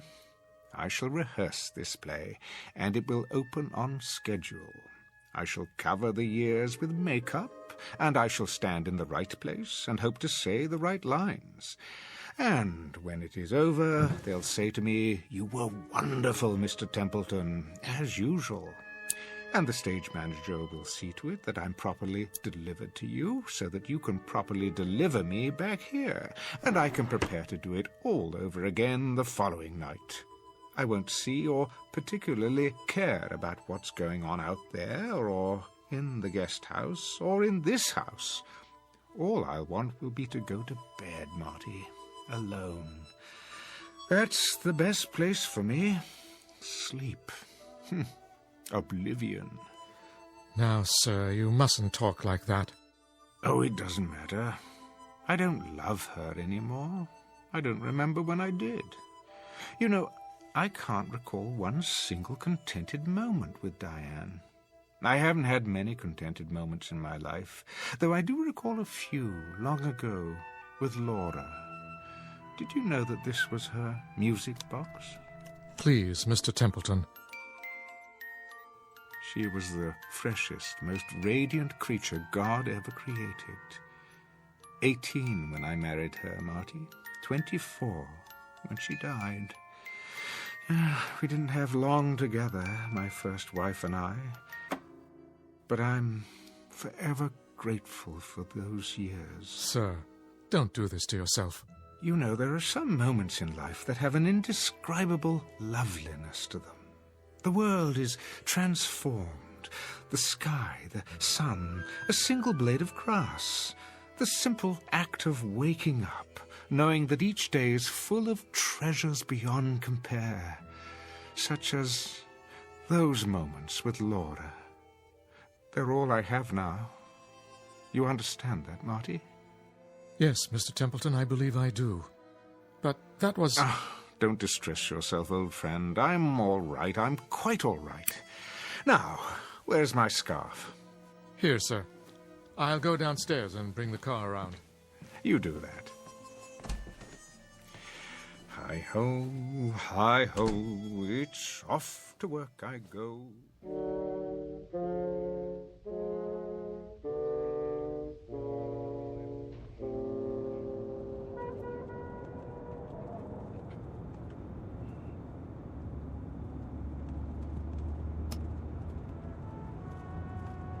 The Savoy, isn't it, sir? Indeed. The site of countless famous productions. The Locked Rooms of the Heart, the O'Neill One-Acts, and the comedies. Dixie Dugan at the races, her simian husband, oh, so very many. I see the theatre just ahead. Well, what do you know? The old marquee is still there. It's so much more dramatic by night. The Great White Way, ablaze with stars. You should have seen it then, Marty. I did, sir. At least some of it. Not at its peak, of course. But the first Broadway play I ever attended, you had top billing. I waited outside to congratulate you. Remember? Yes, of course. People did that in those days. Fans, autograph hounds, gathered at the stage door. Here we are, sir. I'll wait for you in the loading zone. I might be a while. Never a problem, Mr. Templeton. I brought my book to read. Unless a policeman comes along, in which case I can circle the block and find a place at the corner or in the alley. I'll keep an eye out for you. Actually, it shouldn't take long today. First rehearsals are a simple read-through. If you care to go to lunch... I'll be fine, sir. All part of my job. Thank you, my friend. Ever loyal. Not at all. It's an honor. Well then, once more unto the breach.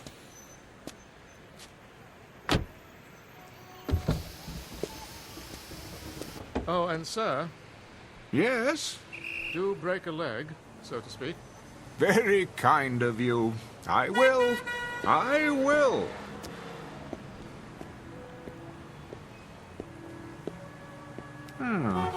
No billboard yet. I remember every time a new one went up... You're late, Booth. What's that? After 12, kiddo. Is it really? The boy wonder won't like it. And who is the boy wonder? Why, Arthur Willis. Willis. The director. No. You must be mistaken. Duff Mead is our director, a dear friend of mine. Was. Canned him last night. Surely not. We need someone with more pep. Zip. Not my racket, but I know what's good and what's bad as well as the next guy. I wanted to drop by this morning and let everybody know that I'm personally interested in this thing. Art Willis is okay with you, isn't he? Well, I've heard the name, of course, but I don't actually know him. Mr... I'm Sid Sperry. Remember that name? Why, I believe I'm your angel. Beg pardon? That's what they call them, isn't it? My money's backing this play. Oh, yes, Mr. Sperry. I'm rather forgetful about names. Always have been. Okay by me, just as long as you don't forget your lines. I'll do my best. Come on, I'll walk you in. Just stepped outside to have a smoke myself. Yes, of course. I can hardly wait. Always a pleasure to begin rehearsals.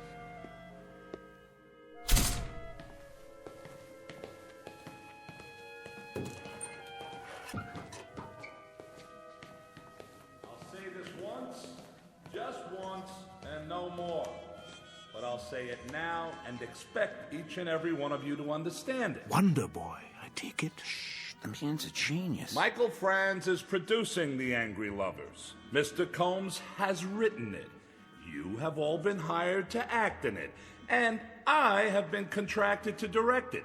So, make no mistake about what we are here to do, and make no mistake about me. A ship has only one captain. I am in charge. I will direct every aspect of the production my way at all times. Is that clear? Yes, Mr. Willis. Quite clear, Mr. Willis. I like that. Like it very much. In control, that boy, right from the start. We're in good hands. We, Mr. Sperry, Templeton, Sperry. Oh, yes, Mr. Sperry. I apologize. How impolite of me. I won't forget again. I'm sure you won't. So, now that we're all here... Almost all of us. The elder member of the cast. Call us home. Yes, Mr. Willis. Call him and tell him that if he's not here, I'll have no choice but... That won't be necessary. Well. Booth Templeton, Mr. Willis, is it? Never mind, Janine. Yes, sir. So, you finally decided to put in an appearance. No offense intended. How do you do? Hello. Welcome. It's a pleasure, sir. Thank you. Some members of this company are young. Some are old. But neither condition precludes any of us, young or old, from ignoring the basics. Cooperation is what is required in my plays. When I direct, there is no cult of personality. But there are 3 significant dates in the life of any play: the first day of rehearsal, opening night, and closing night. The last 2 are intimately related to and dependent upon the first. Therefore, the first day of rehearsal is an extremely important day, the bedrock of any production. Of course, my mistake. But now that When I call rehearsal for 12 o'clock, Templeton, I mean 12 o'clock for everyone, young and old. Everyone in his place and ready to work. Are you ready to work with us, Templeton? Why, I asked you a question. I expect an answer. Speak up, Templeton. Templeton, speak up, man. No, I'm... Where does he think he's going? The stage door. Come back here. Both, come back. Templeton, you come back here right now. There he is. Is it really him? Booth Templeton. Yeah, Mr. Templeton. You were really wonderful. May I have your autograph? Please, Mr. Templeton, sign my program. Oh, mine too. You don't understand. Yeah, could you sign my program? What's all this?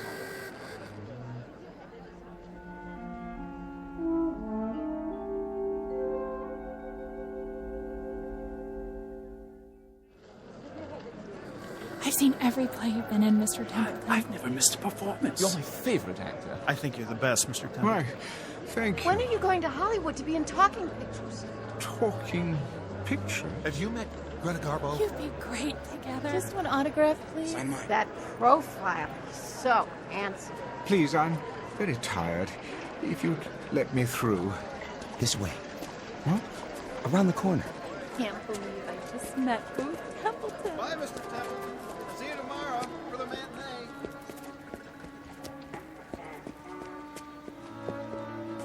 They won't follow you. Don't worry. You're a star. Am I? I was once. Where's Marty? Who? May I ask what is going on? Huh? Those taxi cabs. Why are they all so ancient? Look new to me. There. Now you're in the clear. Thank you. Think nothing of it. Always glad to help. You know that. You look familiar. Have we met? Now you're ribbing me, Mr. Templeton. You know my name. Anderson, the stage manager. Anderson. Oh, yes. Wait a minute. What's this? What's what?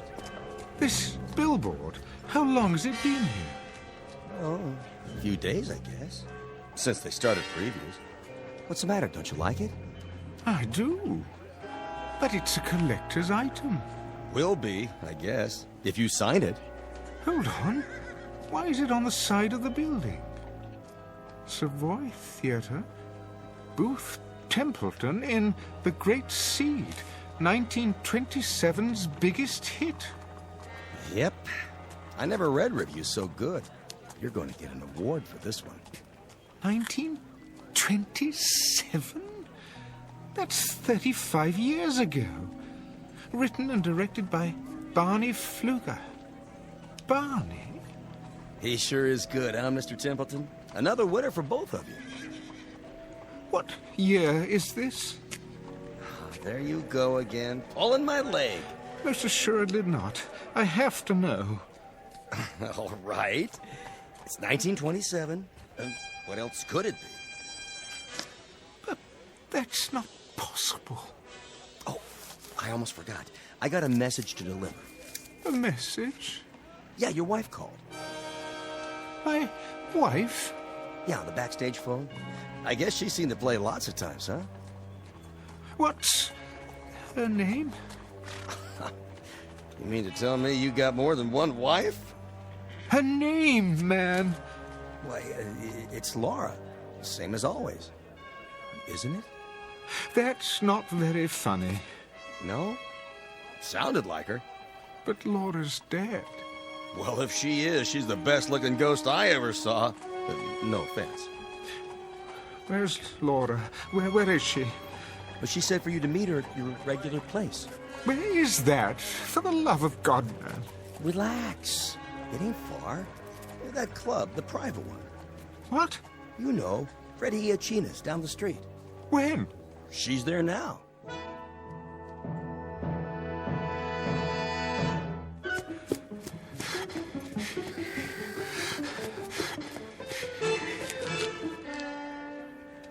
Oh, it isn't possible. Freddie Iachina's, the way it used to be. Unmarked because of the prohibition. I'd know this store anywhere. Yeah? Freddie. Oh, hi, Mr. Templeton. Come on in.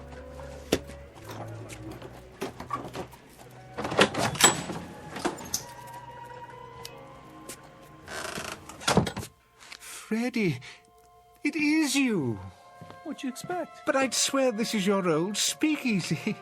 Can't be too careful these days. Always expecting a raid or something. Why, this is fantastic. Where the elite meet to eat. Nick! Make my friend a drink. What'll it be? Nothing right now. Suit yourself. One Manhattan, one old-fashioned, a screwdriver, and a glass of beer. Table 7. Coming right up. Freddie, my wife. Yeah? Is she here? Sure. Came in a little while ago. But she's not at our usual table. Table 3, over there. What do you have tonight? Steaks or chops? Nothing.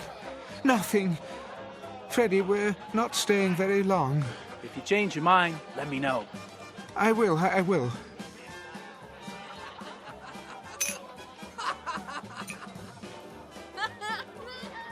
Oh, Barney, you're a scream. Laura? Is it you? Hi! Hey, Booth! We didn't wait, as you can see. Barney? Barney Pfluger? The same, to know him is to love him. But I haven't seen you in years. It only seems that long. How soon they forget. Sit down, old man. I'll be right back. Laura, darling. Oh, my goodness. Relax. The Kansas City steak's great tonight. So juicy. Right? Laura? What's the matter, honey? You look worried. I hurried over as soon as I heard. Heard of what? Ugh, Booth. How many times have I told you to take off your makeup before you come in here? Makeup? This isn't the green room. It makes you look old. Laura, darling, let's go somewhere else. We already are somewhere else. I mean, where it's quieter, where there aren't so many people. Well, I happen to like people. The more the merrier. I want to talk to you. Why? Well, about several things. Very important things. Well, I want to have a good time. Oh, yoo-hoo! Yes? Could you get me another one of these, please? And make it the good stuff, not that watered-down hooch. Coming right up, Mrs. Templeton. But I have to talk to you. So go ahead. I'm all ears. Oh, Laura, darling, where do I begin? I don't know why I'm here or for how long. All I know is I'm here. Do tell. And I want to make good use of the time. I want to have you alone to myself. Oh, Ruth, don't be dull. I'm back. Miss me? Not particularly. You gonna eat, old chap? What? If you are, better get your order in now. The new band's swell. Laura, Barney. So are the steaks. The chumps are a bit chewy, though. He's right, honey. Now listen to me, you two. I have something important to say. So do I. Barney, do you have those pages with you? Pages? The script you were working on. Let me see it. I don't think that's a good idea. I need something to fan myself with. It's so hot tonight. Oh!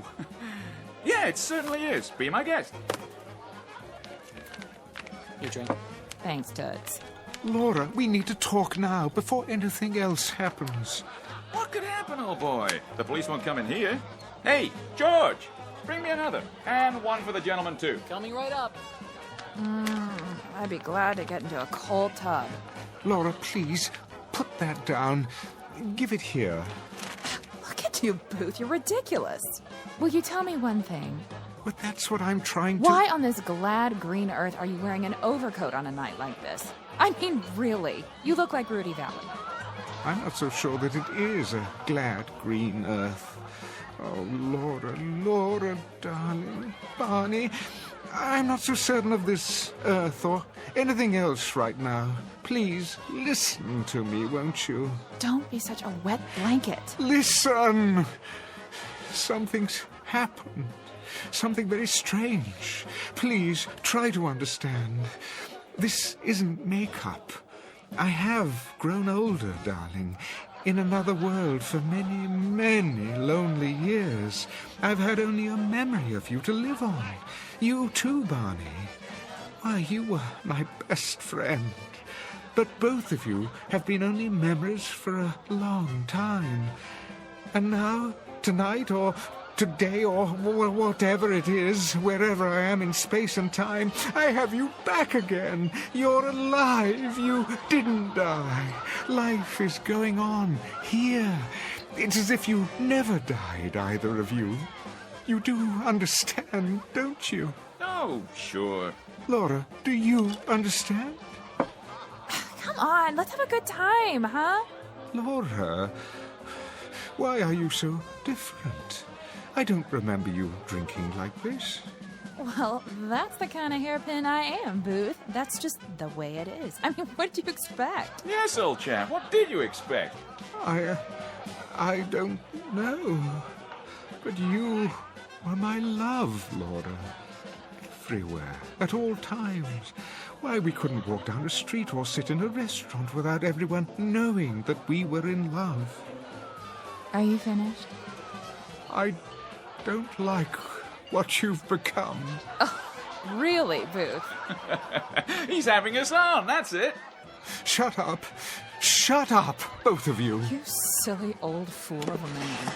Laura, come away from here. That's for me. Who wants to dance? Laura, come with me now. Hey, take your hands off. Stop it. Stop it. Leave me alone. Why don't you go back where you came from? We don't want you here.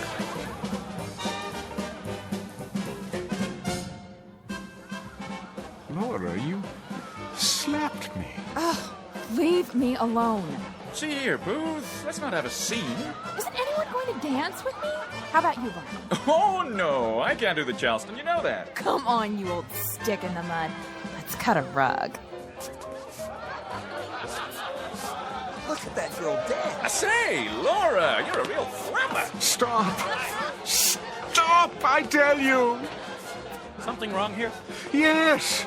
It's all wrong. She won't listen. Take it easy, Mr. Templeton. Have a good time. That's the problem. Time. Who knows how long this will last? It's a gift. Every moment of it, every second. I can't let her squander it. Have a round of the house. No, you don't understand. I'd say you're the one who doesn't understand, old boy. This place is for the young. If you can't get with it, perhaps you should go somewhere else.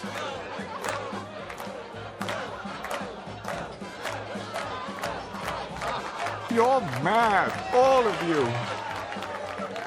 Come on, Mr. Templeton. You don't fit in. Freddie's right. You don't. Why won't you listen? I didn't ask to come here. Are you sure? Perhaps you did. And now that you're here, you're miserable. Well, why ruin it for us? Don't you see? This simply isn't for you. Not anymore. Maybe you should listen to him. We don't want any trouble. I don't want any trouble either, but you don't know what it's like. Seeing my wife, my best friend... Come along now. Peaceful life. Get some air. Yes, that's what I need to clear my head. Right this way. See you in the funny papers, old boy. Let's go dance. Go, go, go, go. See you some other time, Barney. I don't think so.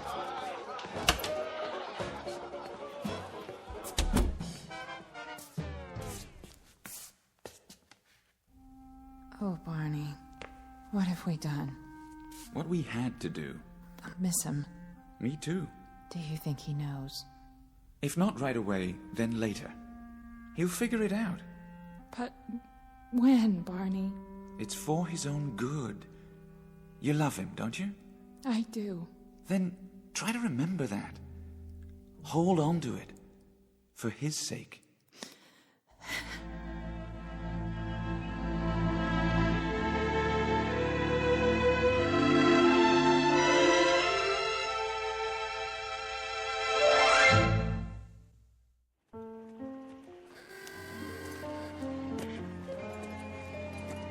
Say, will you look at that?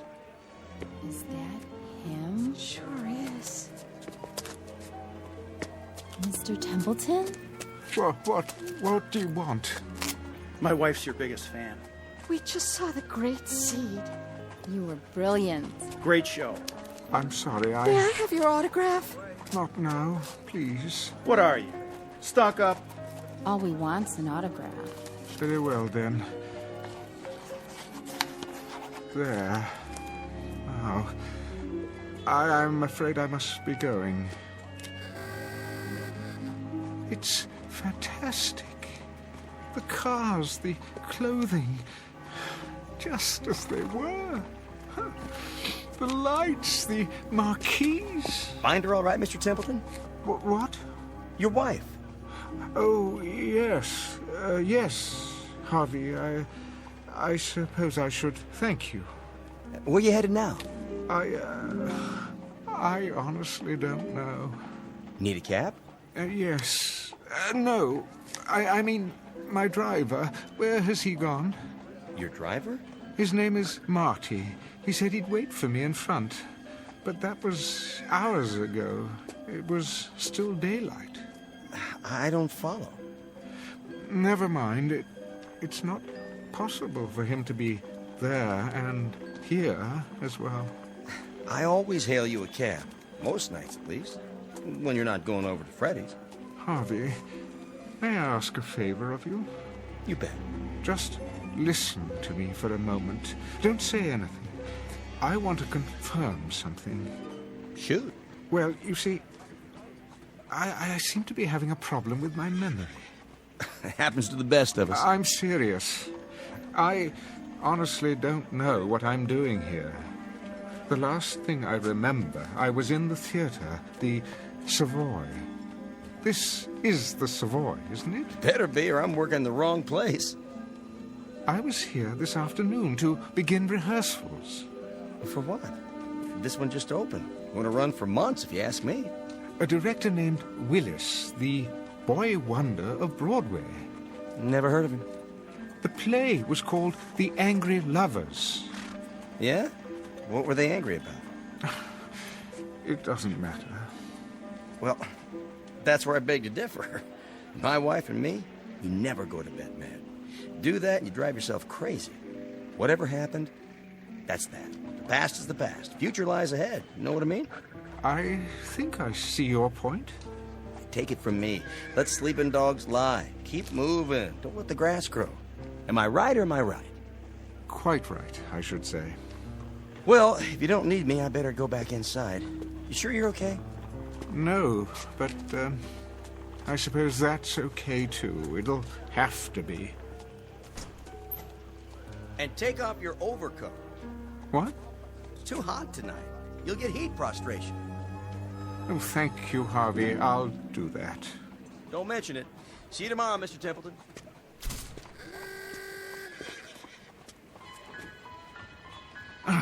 Why did I wear this blasted thing?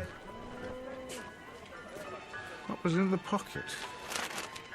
Oh, Barney's latest play. Not a very long one.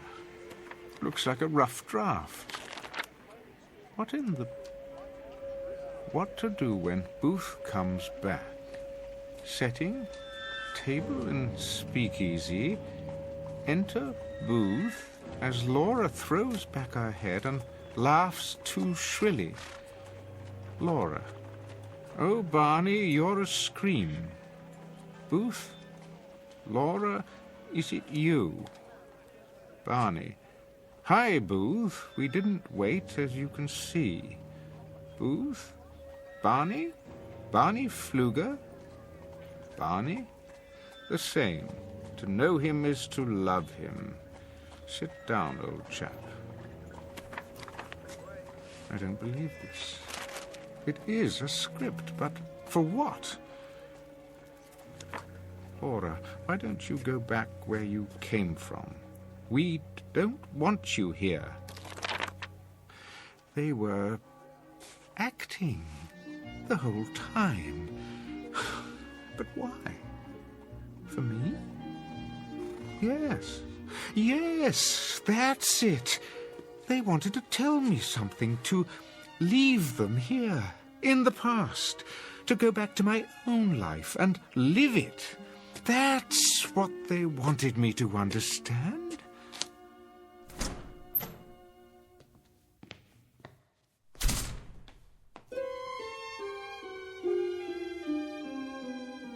I say let him go. He can be replaced. I don't know, Sid.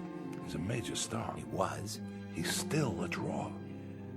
If we make the announcement now, it will sound like the production's in trouble. There he is now. Let me handle this. Templeton. Mr. Willis, I presume. One question. Are you in? Or are you out? I am definitely in. And it is definitely Mr. Templeton, especially to one so young as you. Now, wait a minute. Excuse me, Mr. Sperry. If you have something to say to me... I do, Mr. Sperry, and it is simply this. I never allow anyone not directly connected with the production to attend my rehearsals. That is a matter best left to the artist you hire to do their job, which, as I understand it, is to give you a hit play. Say... And your job is to remain out of sight and not interfere. In fact, I insist upon it. Just who do you think you are? I don't think, I know. The name is Booth Templeton. Yeah, well, I don't care. Sidney, run along. But... I said I'll handle it. Yeah, right, all right. But see that you do. Now then, shall we start rehearsal? I'd like that, Mr. Templeton. I guess I came on too strong before. I don't blame you for taking a break. Think nothing of it, young man. What's past is past. I like your attitude. I've just had a remarkable experience. For a moment, I almost forgot who I am, and when. I couldn't possibly expect you to comprehend. Perhaps I'll tell you about it someday. I look forward to it. Booth Templeton. Is that you? I don't believe I... Harvey? Yes, sir. Good to see you, sir. Harvey Anderson, you're still stage manager at the Savoy after all these years? Wouldn't miss it for the world. Like I always say, the future lies ahead. Everyone, break time's over. Do you know, Mr. Willis, you were right. The first day of rehearsal is the most important date in the life of a play. And this will be our first day to begin anew. How do you do, Mr. Templeton? My pleasure. An honor to be working with you, sir. The honor is mine. I admire you so much. Me too, sir. No, not at all, not at all. Now, let's roll up our sleeves and get to work, shall we? We have a play to put on.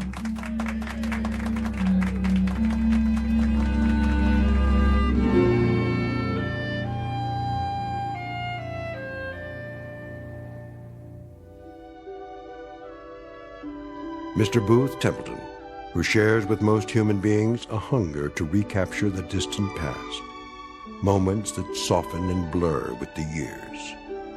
But in this case, the characters from his past blocked his return and sent him back to his own time, because for the living, the future always lies ahead. Mr. Booth Templeton, who discovered in his pocket a round-trip ticket to the Twilight Zone.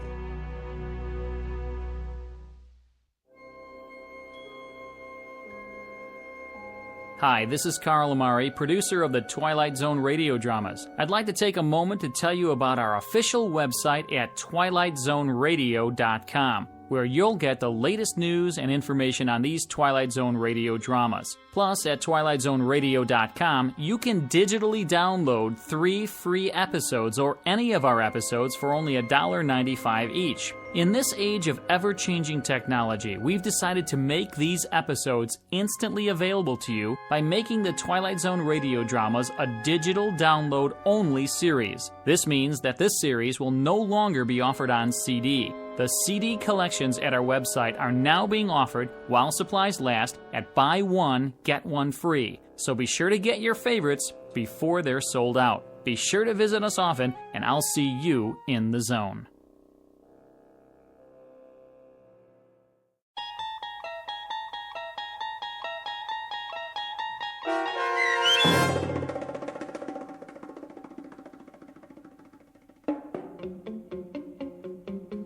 The Trouble with Templeton, starring Michael York, with Stacy Keach as your narrator, was adapted for radio by Dennis Etchison and written for The Twilight Zone by E. Jack Newman.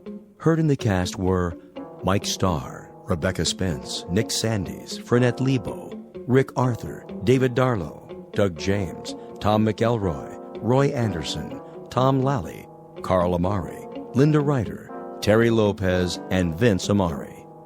The producers of The Twilight Zone wish to thank CBS Enterprises and the Rod Serling Estate for making this series possible. This copyrighted radio series is produced and directed by Carl Amari for Falcon Picture Group. Sound design and custom Foley effects for The Twilight Zone by Cerny American creatives Bob Benson, Craig Lee, Michael Slaybach, and Matt Sorrow.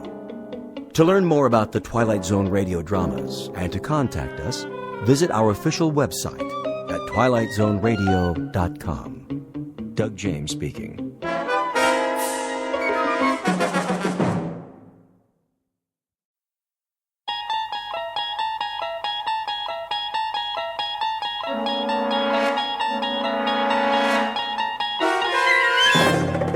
You unlock this door with the key of imagination. Beyond it is another dimension, a dimension of sound, a dimension of sight, a dimension of mind. You're moving into a land of both shadow and substance, of things and ideas. You've just crossed over into the Twilight Zone.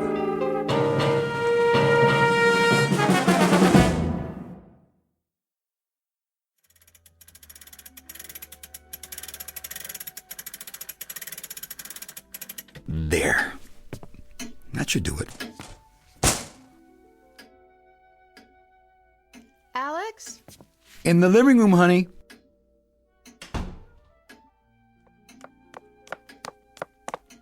Are we late? Relax. They can't start till we get there.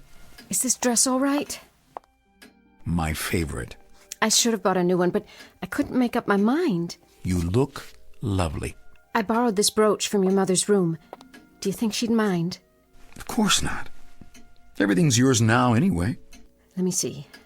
Something old, something new. The ring's new. I suppose. Something borrowed, something blue. There must be something. Will this handkerchief do? It's blue. Perfect. How are you doing? Ready as I'll ever be.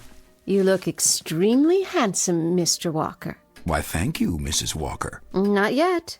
The Justice of the Peace has to say the magic words. That is, unless you've changed your mind. Very funny. Oh my gosh, look at the clock. We are late. No, we're not. I just got it running again. How did you do that? Little tender loving care. No one's wound it since Mother passed away. I wish she could be here today. So do I. I have the license in my purse. What else do we need? Car keys? Right here. Then that's it, I guess. Shall we? My arm, miss? With pleasure, kind sir. Oh! What? Did the realtor call? Not this morning. Why? I just wondered if the papers are ready, so he can show the house. I'm sure they are. Then all you have to do is sign them this afternoon. And finish straightening up, vacuum the rugs. I don't know what we're going to do with all the boxes. We haven't even started on the attic yet. That can wait. Just think, tonight we'll be miles from here. Oh, Alex, won't it be wonderful to get away for a few days? Not much of a honeymoon, I'm afraid. It's exactly what we need. Some time alone. Just the two of us. You must have been going crazy cooped up here. Don't be silly. You needed me. Your whole life is wrapped up in this house. Mine and Mother's. Well, this will be the start of your new life. Our life. Sounds great. Let's go. Yes, sir. Hold on. Now what? The picture of her on the wall. It's crooked.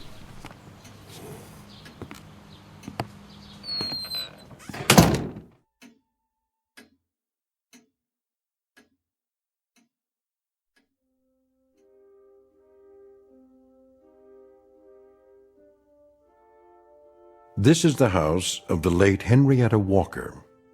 The picture is of Mrs. Walker herself as she appeared 25 years ago.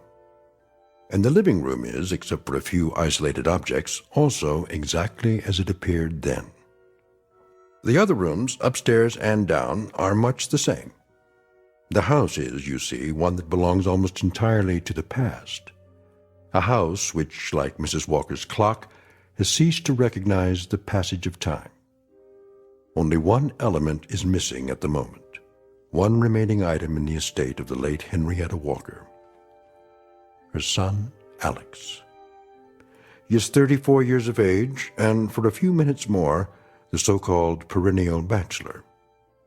The young woman is his bride-to-be, Miss Virginia Lane. Soon they will return from City Hall to get Mr. Walker's clothes packed, make final arrangements for the sale of the house, and depart for their honeymoon. Not a complicated set of tasks, and yet the new Mrs. Walker is about to discover just how complicated they can be. She is, in fact, about to face the most difficult hour of her life, an hour that will lead her step by step, inexorably, to a point of blinding terror. 60 minutes during which she will be reminded of the following: that memories have power, that ownership involves a good deal more than a marriage license or a contract of sale, that the past is never truly dead, and that the oft-heard phrase, "you can't go home again," has little meaning in the Twilight Zone.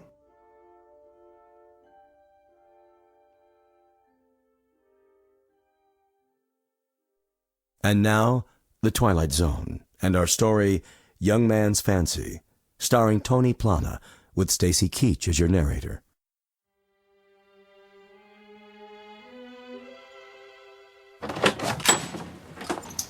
Oh, Alex, I'm so happy. Wait. What's the matter?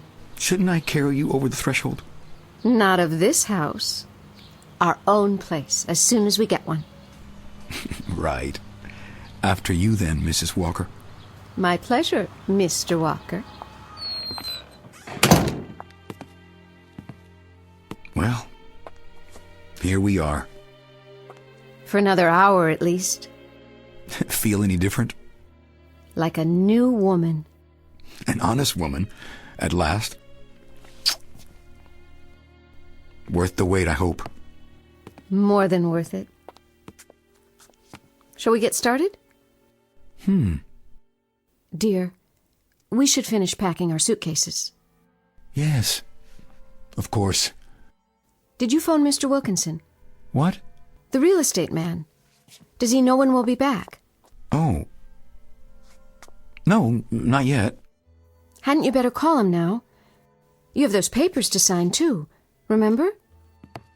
Yes. Did you leave the vacuum cleaner out? I wanted to get the place straightened up a little before we leave. She trained you well. Who? Your mother. She was always so neat and orderly. Yes, she was. I'll put it in the closet for now. You should call Mr. Wilkinson first. I should? Before it gets any later. All right, if you like. Do you have his number? In the drawer.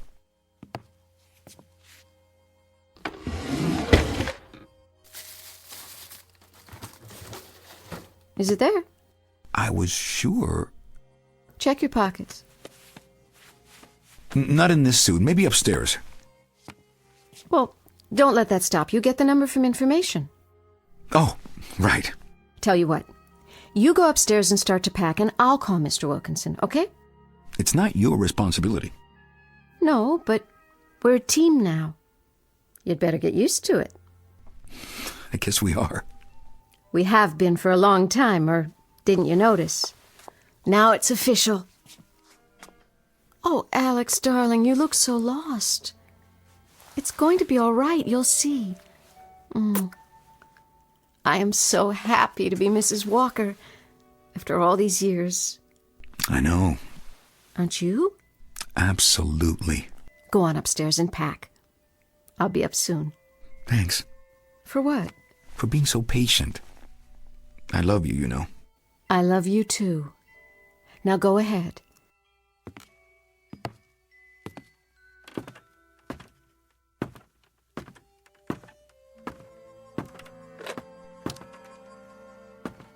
Operator? Yes. Would you give me the number of Wilkinson Realty, please? Thanks.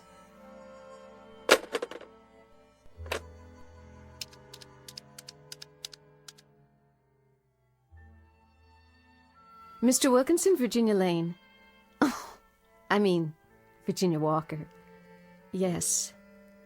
Yes, just a little while ago. Thank you, Mr. Wilkinson. I am. We both are. Very happy. Yes, we're back now. We were wondering if you'll bring the papers over. Mr. Walker will sign them. That's right. So you can show the house while we're gone.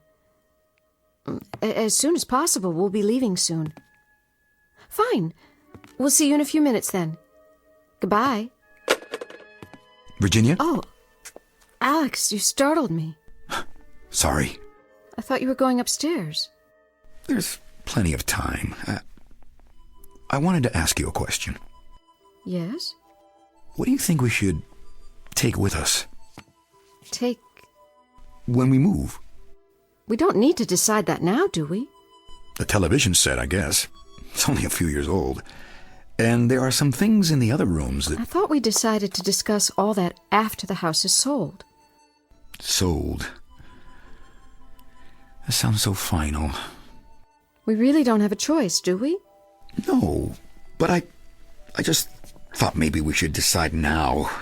I mean, like in the kitchen, for instance, we could take the refrigerator and stove. They're almost new. I just Bought them for Mother a few months before she... All right, Alex, fine. But let's discuss it later. Why not now? Because we have to get ready to leave. Oh. Well, then. What about the radio?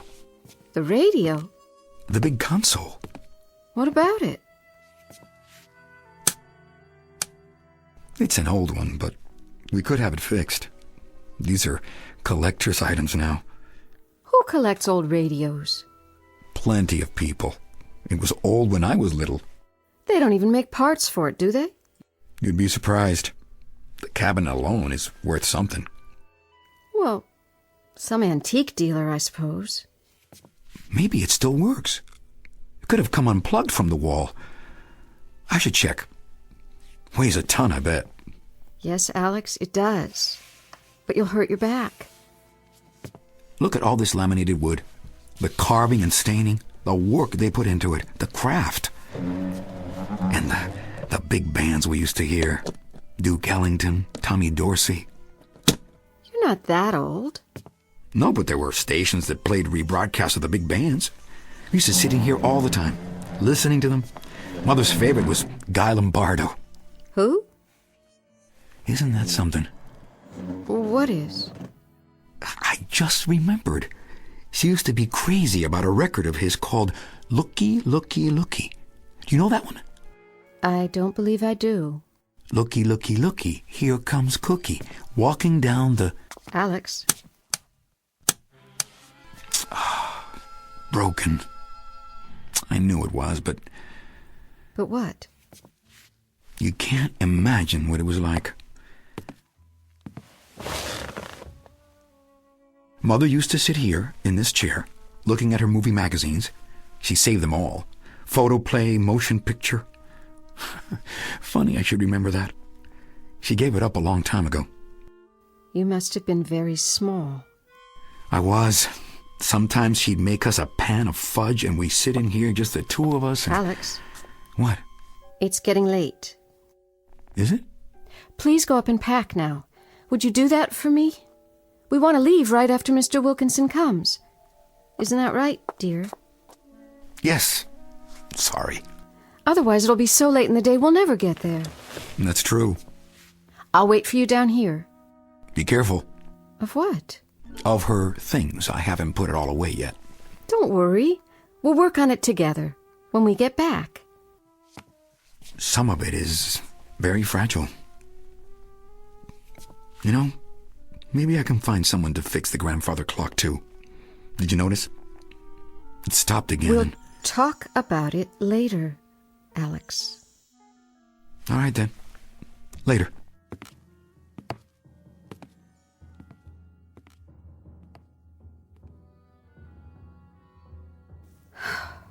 Put it all in boxes. Starting with this picture of her. You think he's still yours, don't you? Well, he may have been once, but not anymore. He's mine now. You'll never get your claws on him again. What in the...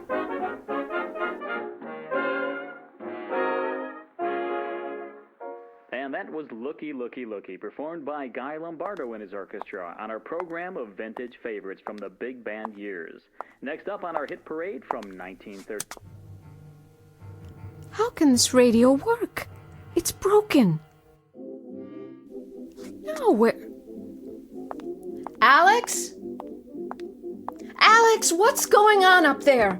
Are you playing records? That man, we're never going to get out of here.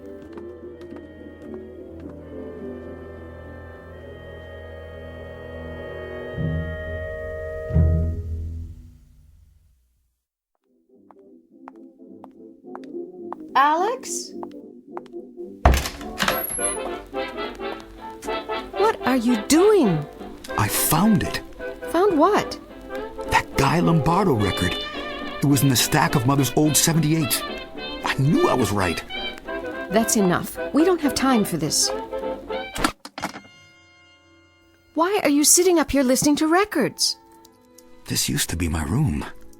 I know, but Alex, really... I was just looking at some of my old things that Mother kept. She saved it all for me. just as I left it. Isn't that amazing? I thought you were packing so we could go. I will. But look at this. A Dick Tracy watch. With a picture of Dick Tracy himself on the dial. Alex, Looks as good as ever, doesn't it? Wonder if it works. Oh, no. Mainspring's probably broken. I could take it to a watchmaker. What for? So you can wear it? I got you a watch last year for Christmas. I know, but it's special, don't you think? See this cigar box? It's got everything she ever bought me. My Spider-Man action figure, my Incredible Hulk, and the Wild Wild West hat, belt, and spurs. There's a secret compartment in the buckle. I'm sure some collector will be glad to have them. Oh, look. My Speed Racer cards. And my G.I. Joes. Look, here's my army men in the cardboard battlefields. See, you folded them like so, and then you'd set them out on the table and move the little green plastic figures around.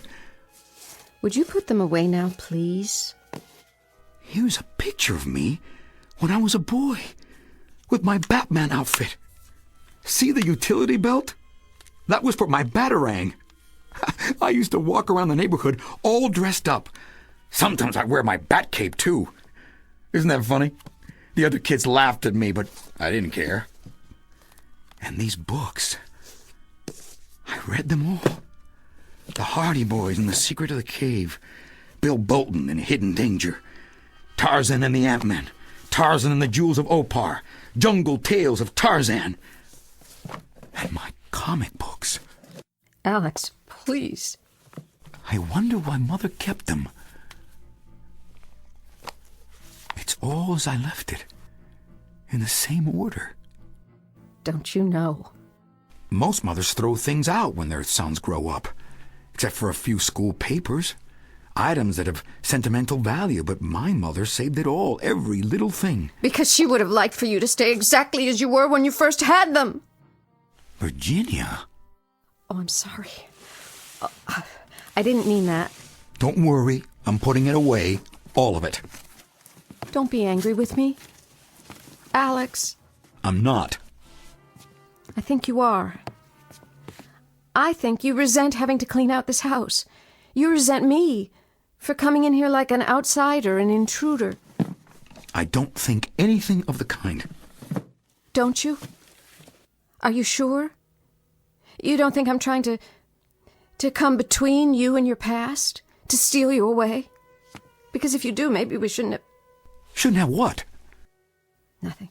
Go on. Say it. Oh, Alex. It's just that we're both on edge. This has been a difficult time. More for you than for me, I'm sure, but we're going to make a new start, move on. You do want that, don't you? What do you think?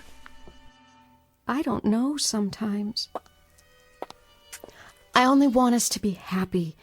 It's all I've ever wanted. Go on downstairs, honey. I'll put these things away. Then I'll get packed. All right, Alex. Let's forget about it. I left your suitcase on the bed in the other bedroom. Thanks. You want me to help you? I can manage. I know you can. I only thought... Sure you're not angry with me? No. I'll make you happy, Alex. You'll see. You won't be sorry. I know. I'll wait downstairs for Mr. Wilkinson then. He should be here any minute now. You do that.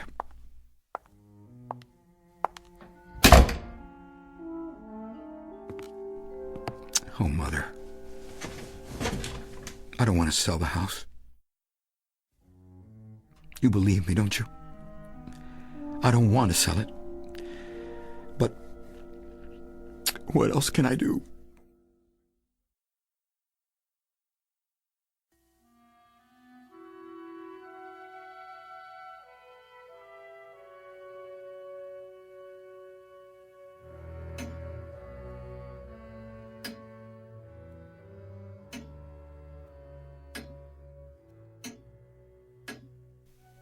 clock.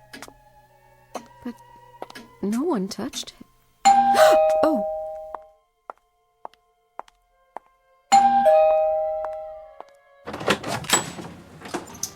Oh, Mr. Wilkinson. Afternoon, Mrs. Walker. Come in, please. Thank you kindly. I appreciate your making the trip. Oh, no problem. It's only a few blocks. Would you mind waiting in the living room? Mr. Walker will be right down. Fine and dandy, ma'am. Is everything in order? Ma'am? The papers about the house. Oh, yes. All drawn up. I have them right here. Good, that's good. So there won't be any delay. None that I can see. Alex? Alex, dear? Yes? Mr. Wilkinson is here with the papers. Be right down. A lot to do, huh? You wouldn't believe what to save, what to get rid of. Oh, it's always that way. But it'll get done. Shouldn't be too hard, in this case. Why? The house. It's neat as a pin. Mrs. Walker was like that. The other Mrs. Walker, I mean. Everything in its place. Yes, that's certainly true. Ah, here's the man of the house. Mr. Wilkinson. Afternoon, Mr. Walker. I understand congratulations are in order. Thank you. Won't you sit down? Mr. Wilkinson has everything in his briefcase. That I do. But first, I wonder if I could trouble you for something. What's that? The use of your telephone. Sure. You see, I forgot to tell my secretary where I'd be, and I'm expecting a pretty important call from out of town. Phone's right over there. I can call for you. I'll tell her where you are. Would you do that? Meanwhile, why don't you use the dining room table? Fine and dandy. Right this way. After you, sir. Make it as quick as possible if you can, dear. We really have to leave. Now then, as you can see right here, we're going to be signing this person here. Where? That ridiculous clock. But this isn't the phone. It can't be. It's ancient. Where did it come from? Excuse me, did you get through? What? The phone call. I... Maybe I'd better do it after all. I have to tell my secretary something else anyway. I'm sorry, but the phone... Something wrong? No. I mean... Let me try. What did you do? Do? That phone. Just a minute ago, it was... Hello, Maggie? Jim. I'm over at Henrietta Walker's house. That's right. I just wanted you to know. If that call comes through in the next 10 minutes, would you forward it to me here? Alex? Hmm? The phone. What about it? Describe it to me. What? When you were a boy, what kind of phone did you have? Does it matter? Just tell me. It was a long time ago. Let's see. One of those old two-piece units, I think. Yes, with the earpiece on a separate cord. Really ancient. I wonder what happened to it. But that's not the phone you've had in recent years. You're sure? Sure, I'm sure. What's the big deal? I thought I saw it in the living room just now. I must have been mistaken. And would you call Charlie Fisher? Tell him that escrow's been approved for 60 days. We have the form for him to sign. He can come by the office or we'll mail it out. Right. Fine and dandy, Maggie. See you. Bye.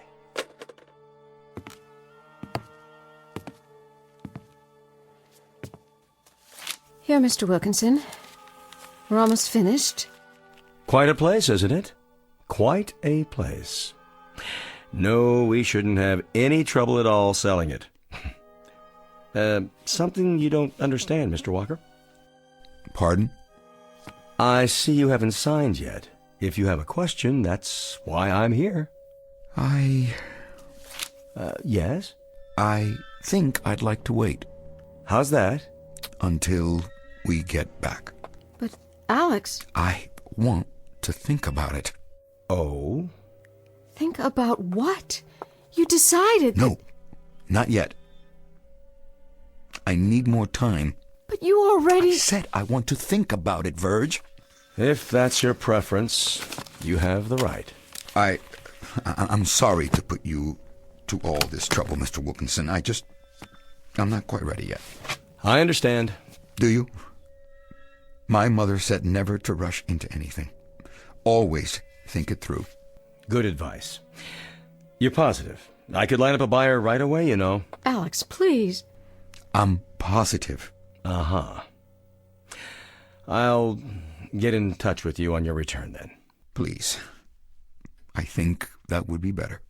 Well, have a nice honeymoon, and don't bother to show me to the door, Miss Lane. Mrs. Walker.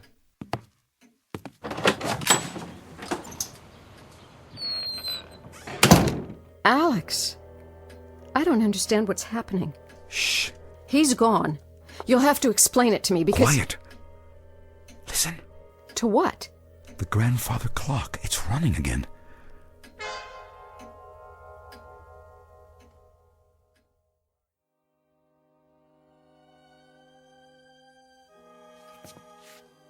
I'll go finish packing. Alex? What? Alex, you promised. What do you mean? You know what I mean. You promised to sell this house. Yes, I did. And now you're backing down? I'm not backing down from anything, Verge. I just want a little time to think, that's all. I must be missing something. Can you explain it to me? What's there to think about? Well, I just don't like the idea of... Of what? You know, people tramping in and out when I'm not here. Touching things, handling them, stealing them. With a real estate agent standing right there. It could happen. That's an excuse, not a reason. Maybe it is, Verge. What do you want me to say? Never mind. No more talk, just pack and we'll get out of here. All right. Virginia? What is it now? I was thinking, couldn't we... Couldn't we what? Couldn't we live here? What did you say? I know how it sounds, but it's a perfectly good house. Plenty of space, new roof, new appliances in the kitchen. We could... No. No, Alex, no. Don't say no like that without even considering. I don't have to consider it. It's out of the question. We could do whatever you want with it. Even redecorate the rooms to a degree, if that would make you happy. I want to leave, Alex. Do you hear what I'm saying? I want to leave right now. But Virginia... You promised me you'd sell this house after your mother died. Well, she's dead, Alex. Dead. Don't. I've waited for you. All these years. Long years, Alex. Now I want my own home. I have a right to it, don't you think? Or am I being unreasonable? I hate it when you talk this way. And I hate it when you look at me this way. How? As if you don't even know me. I'm sorry. I don't mean to hurt you. Then don't. Oh, Alex, please. Don't do this to us. I'm not doing anything. I'm only trying to figure it all out, but there are so many considerations. Like what? I'm not sure anymore. I only know... Do you know how much I love you?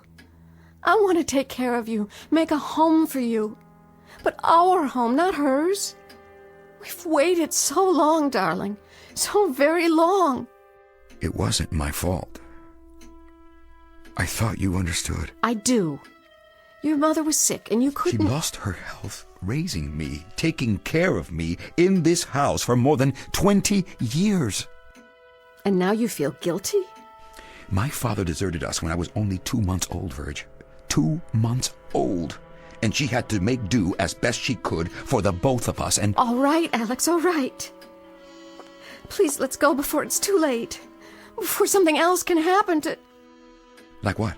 I don't know. I only know that I'm frightened. This house has some kind of hold on you. It's as if your mother still... Still what? I don't pretend to understand, but we've got to move on now, or we'll never get away.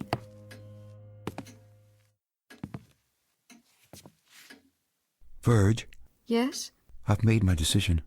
Oh, Alex, I knew you would. I never doubted it. Now can we... I'm not going to sell this house. I can't. Alex. We'll have it redecorated. Get some new furniture and... And what? You think that will solve everything? We'll talk about it later.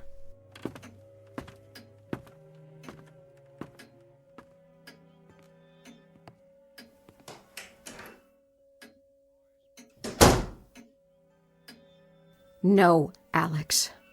I won't let you throw your life away like this. I won't. We'll get out of here now. I'll drive, and you're coming with me. Where's my purse?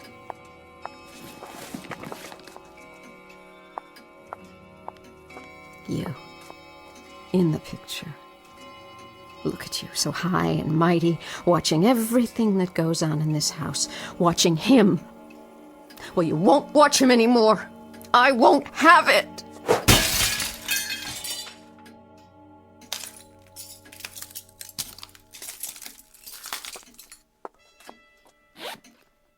The keys. They're not in my purse. Where? Oh, on the table. Who put this magazine here? Movie World, March 1936? Special Shirley Temple issue.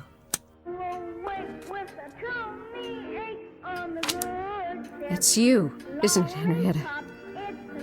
This is one of your magazines. Well, it won't work. I'll fight you. Where are you now? In the kitchen? You can't hide from me.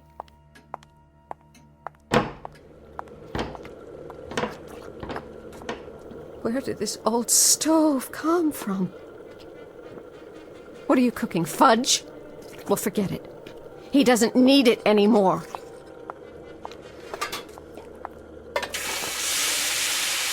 I know what you're doing.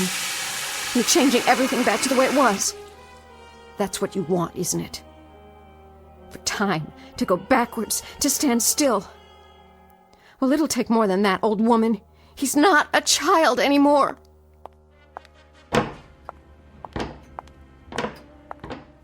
And now the living room? Is that your plan? I see what you've done. Musty furniture, no television set, everything old. Old, like you. What's next? You think you can change everything back? Alex. Alex! No. You. Get out of my house. Get out of my way. You can't come up here. No. No. You can't have him. I won't let you. Back. I'm warning you. Stand aside. You don't belong. You're not one of us. Maybe not. But he's mine now. He'll never be yours. He is now. He is. It's already been decided. I'm the one he needs. How can you be? Because I am. I've always known it. I won't try to destroy him like you did. My love will make him strong, not weak, not dependent. Foolish girl. You know it's true. You've always known and hated me for it. Well, your hatred isn't strong enough. Your desire to dominate him. You've lost. We're married. He's not your little boy anymore. He's alive, not dead. You can't have him back. It's too late.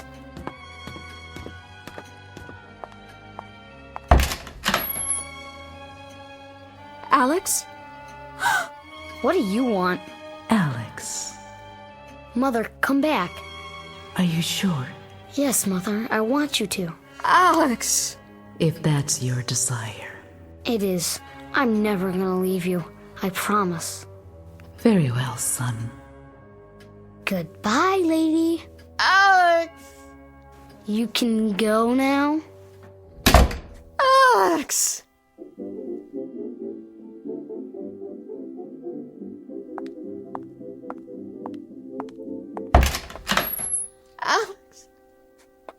Alex, where are you? Your records, your toys. There's nothing here now. Where did it go? Where did you go? Where? Alex! Alex! Alex!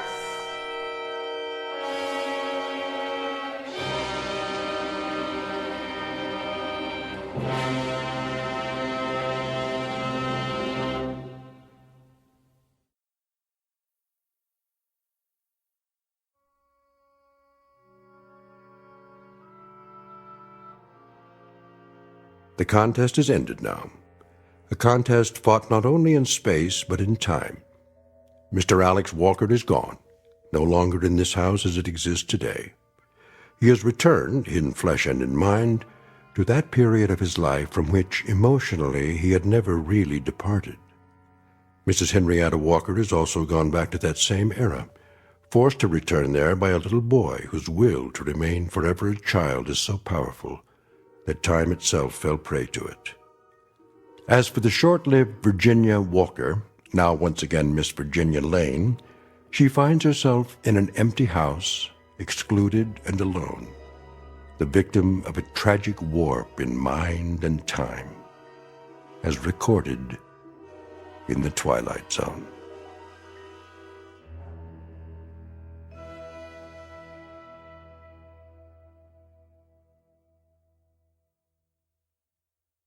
More from the Twilight Zone after this.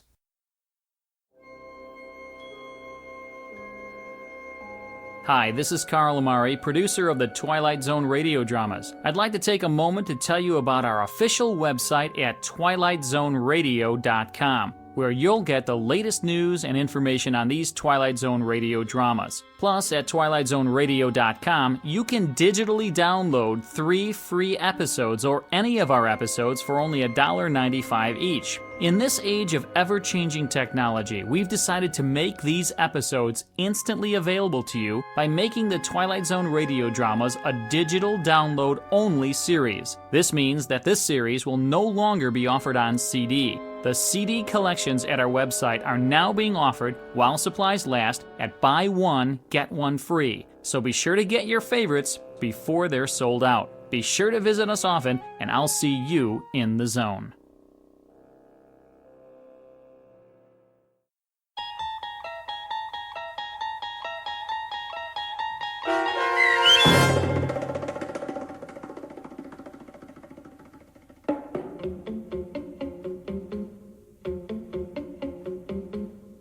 Young Man's Fancy, starring Tony Plana with Stacy Keach as your narrator, was adapted for radio by Dennis Etchison and written for the Twilight Zone by Rod Serling, based on a story by Richard Matheson. Heard in the cast were Fernette Lebo, Doug James, Nydia Rodriguez, and C.J. Amari. This copyrighted radio series is produced and directed by Carl Amari for Falcon Picture Group and Westwood One. Sound design and custom Foley effects for The Twilight Zone by Cerny American Creatives Bob Benson, Craig Lee, Matt Sorrow, Tim Cerny, and Todd Beyer.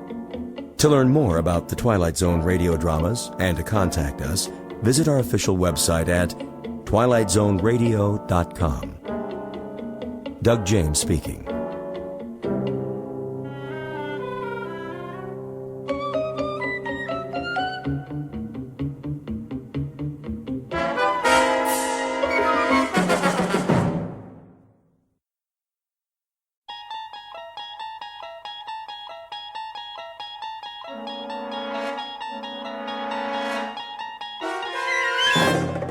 You unlock this door with the key of imagination.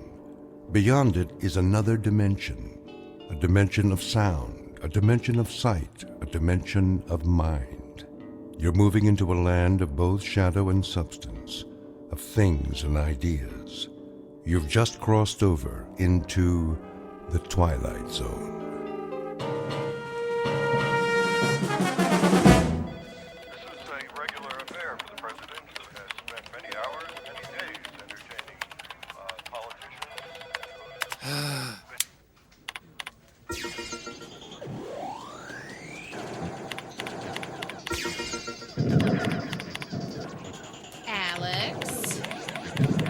Yeah. Is that all you ever do, is play video games on your computer? Hey, I'm in between assignments. When I got something to do, I'll do it. Yeah, well, your next assignment is probably going to somebody else. If you spent more time looking at your calendar than that stupid game, you know you're missing the editor's briefing. Fine. Thank you. I guess.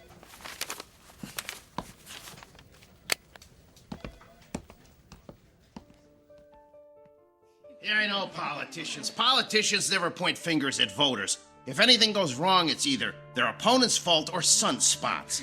Do me a favor. Find another source to support it. Sorry I'm late, Tom. Ugh, Alex, you're always late. Get a plane ticket to San Francisco and rent a car. There's a research lab about 3 hours up the coast. Something right up your alley. Nanotechnology. Yeah, if it's too small to see, it must be Alex. Very funny. Maybe folks can find some new nano humor before I get back. Speaking of which, why am I going to Northern California? There's a guy named Thompson, a researcher, has a PhD in inorganic chemistry. Rumor has it he's found a way to use microscopic robots to clean up oil spills. If it's true, any company with the technology will make billions. Never heard of him. No one has. That's our job. You do know that. That's not my point. I mean, joke all you want about nanotech, but I know more about it than anyone in this building. This guy's off the radar. Yeah, and it gets better. It's starting to look like his venture capital is coming from a consortium of Middle Eastern banks. That means there's big oil money behind this guy, and it's possible he may have really pulled this off. That explains the secrecy. Big oil doesn't like publicity. I didn't say this would be easy. He works out of a private lab off Highway 1. He's right on the ocean. Oh, sweet deal. Look, I don't care what you do in your spare time, but find out something about this guy and what he's up to. I don't suppose knocking on the door and saying, "Hi, I'm a reporter, what are you up to?" is gonna work? No. Your usual investigative reporting approach is probably not gonna work. That's why we got you hired to work as a graduate assistant on his project. I'm doing what? His lab is crawling with graduate students. We created a fake resume for you and got you hired. You start in 3 days, so you better get packed. How long am I supposed to work there? Till you have the story. Now, get out of here. What if he asked me to do something scientific? How do I fake that? He won't. He treats his assistants like dirt. I should feel right at home. He won't ask you anything, and he sure won't tell you anything. You're gonna have to do this the old-fashioned way. Now, go catch a plane. Why didn't I stick with restaurant reviews?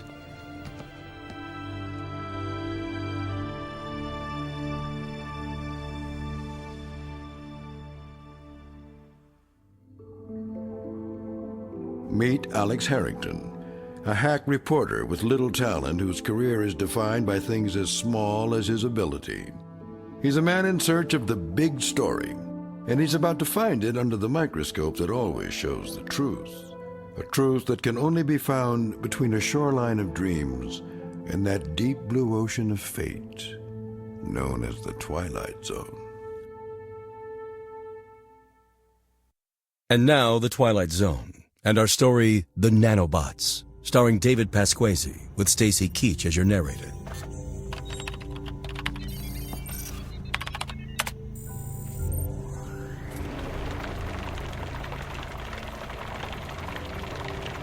That's good enough for now. Alex, can you shut off the agitation? Yeah, right. It's this switch, isn't it? Yes. Sorry. What's in there today? A blend of motor oil, axle grease, and kerosene. Ah, the sludge du jour. Very funny. Tim, ready for release? All ready. Okay, let him go. Commence release now.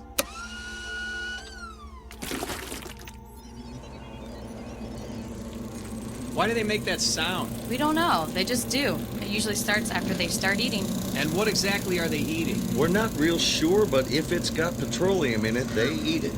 No one seems to know much about anything around here. You're right, Alex. And for the record, you seem to be the most clueless man in the building. Okay, I'm gonna take a little break.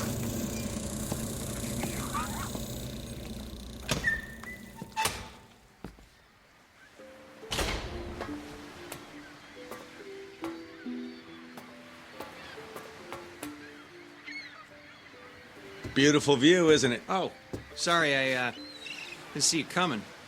Yeah, I could stare at the ocean for hours. Excuse me, can I bum a smoke off of you? You smoke?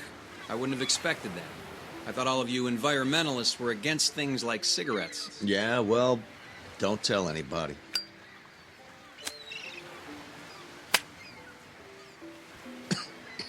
I thought so. You're not really a smoker, are you? I guess not. I just wanted to talk to you. Hey, you don't have to start smoking to talk to me.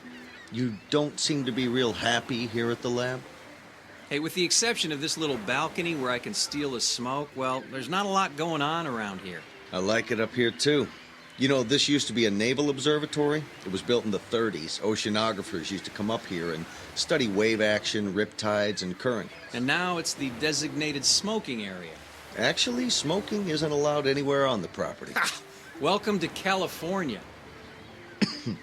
Some of the other grad students are wondering if you're going to stay on. I mean, you really seem dissatisfied about things. Yeah, well, after 4 weeks, I was hoping I would have made a little progress. And sorry about messing up those statistics. It's never really been a strong suit for me. That's okay. How long have you been working with Dr. Thompson? About a year now. Every graduate student wants to work with him. It's a chance to make a difference. Is that why you came to work for him? Yeah, something like that. Let me ask you something. Does he ever tell anyone anything about what's going on? Eventually. Eventually he's had to tell all of us a little bit about what he wants to do, and we've been able to understand pretty well the incredible potential for his technology.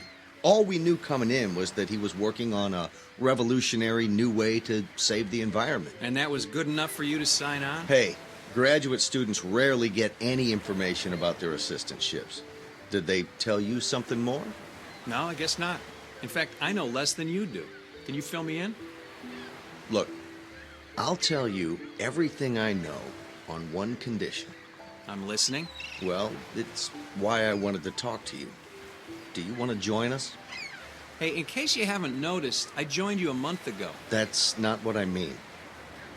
There's a group of us. We know what's going on here, and we've decided to take action.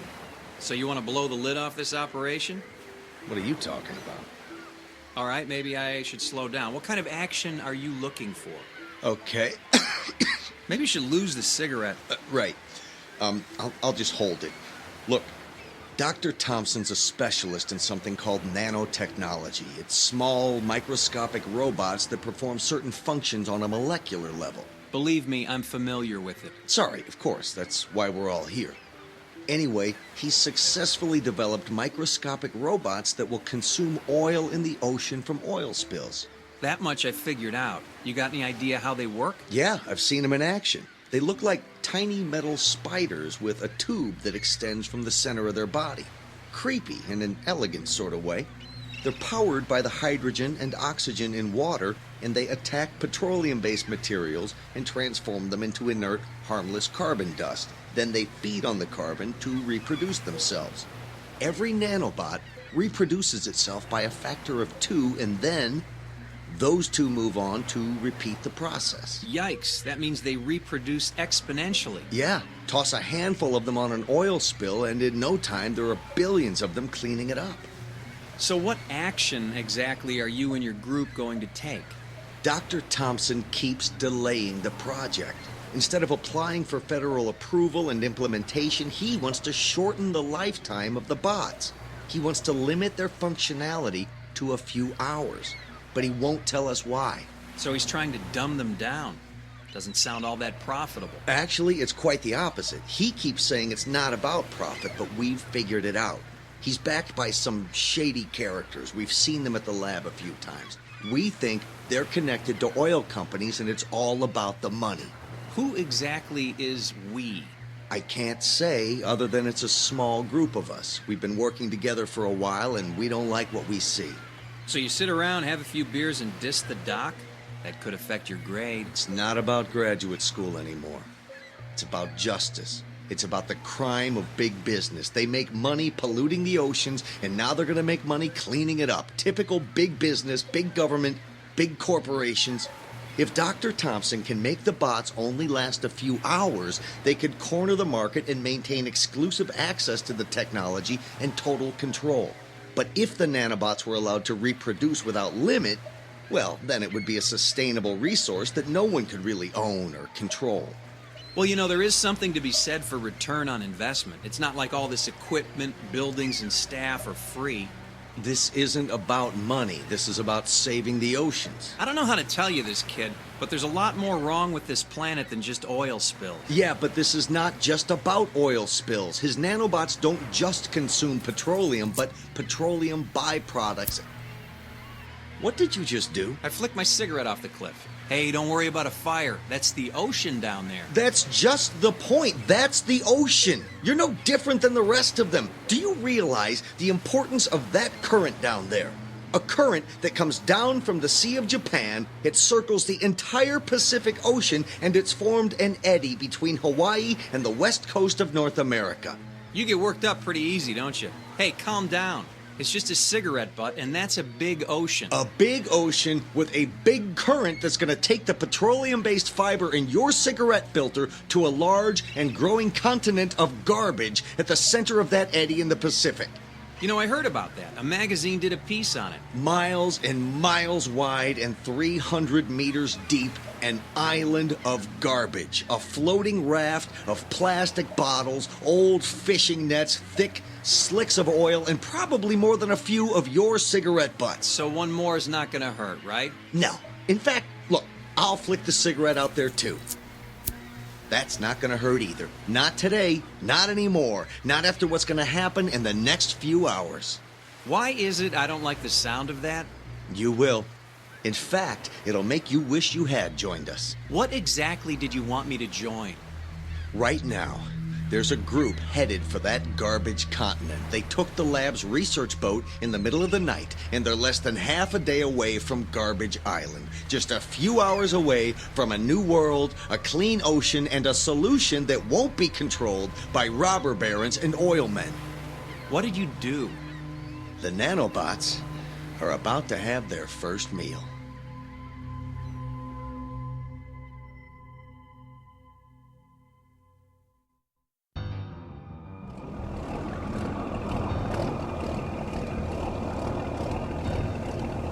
Don't get too close. If we get tangled up in some of those old fishing nets, we'll never get out of here. Sure we will. Once the bots get to work, this raft of plastic trash will be gone. Look at the size of this thing. You can't even see the other side of it. How should we do this? Well, we've got the nanobots in these 3 test tubes, and if we throw them out on the plastic, the tubes will break and the bots will get to work. But what if the test tubes don't break? I mean, that's a big raft of plastic out there. It's not like we're throwing these things on rocks. Yeah, I didn't think of that. All right, you know what? Open the tubes, and they'll spill out when they land. Let's do this. Okay, you ready? Yeah. All right, on 3. 1, 2, 3! Oh, one of them broke for sure. It doesn't even matter. All you need is one of those things to hit the water and find some plastic, and it'll start duplicating. Is anything happening? I don't think it's working. Wait. Do you hear what I hear? Yeah! Go, bugs, go! Look! There's a hole starting to grow right where I threw my test tube. Yeah, there's another one over there. The plastic's just dissolving away. Hey, guys, let's crank up the engines and get out of here. Mission accomplished. Yeah!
So, Mr. Harrington, you've decided to leave the lab.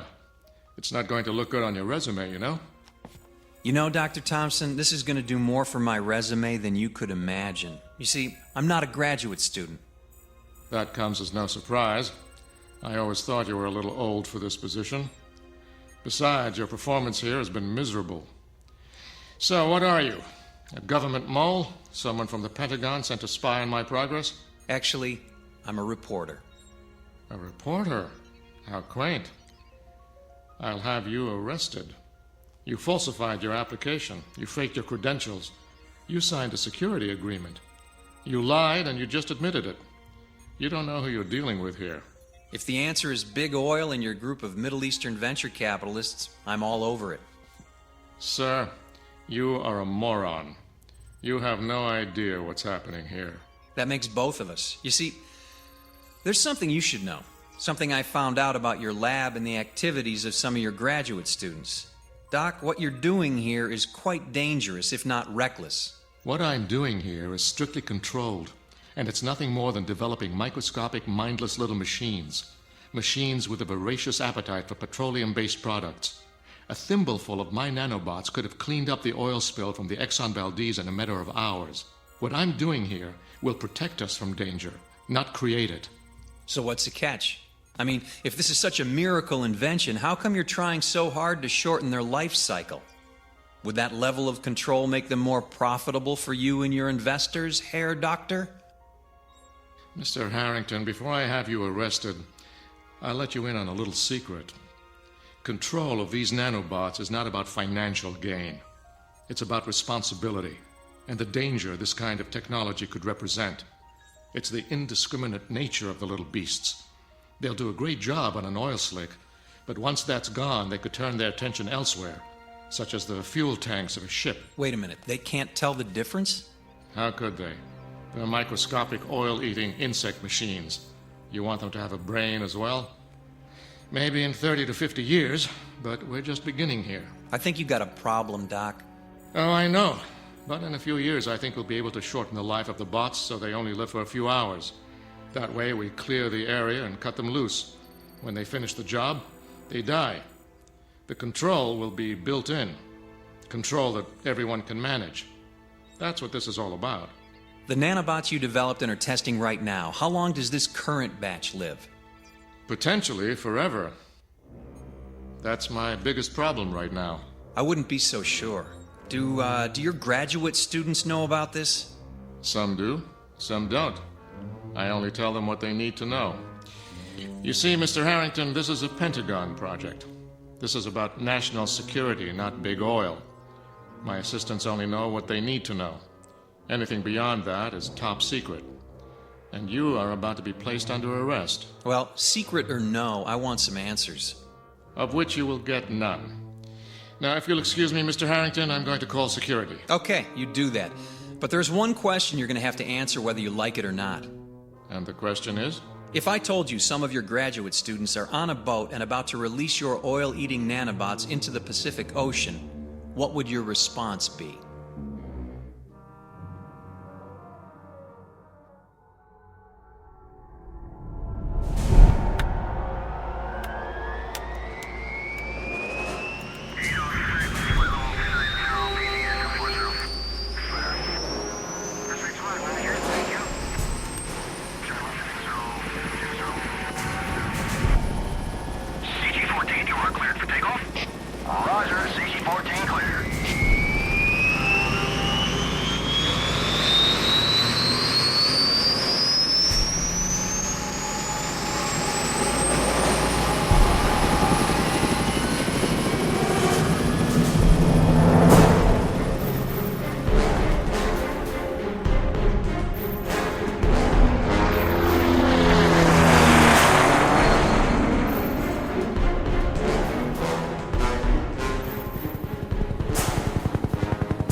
Island of garbage is drifting.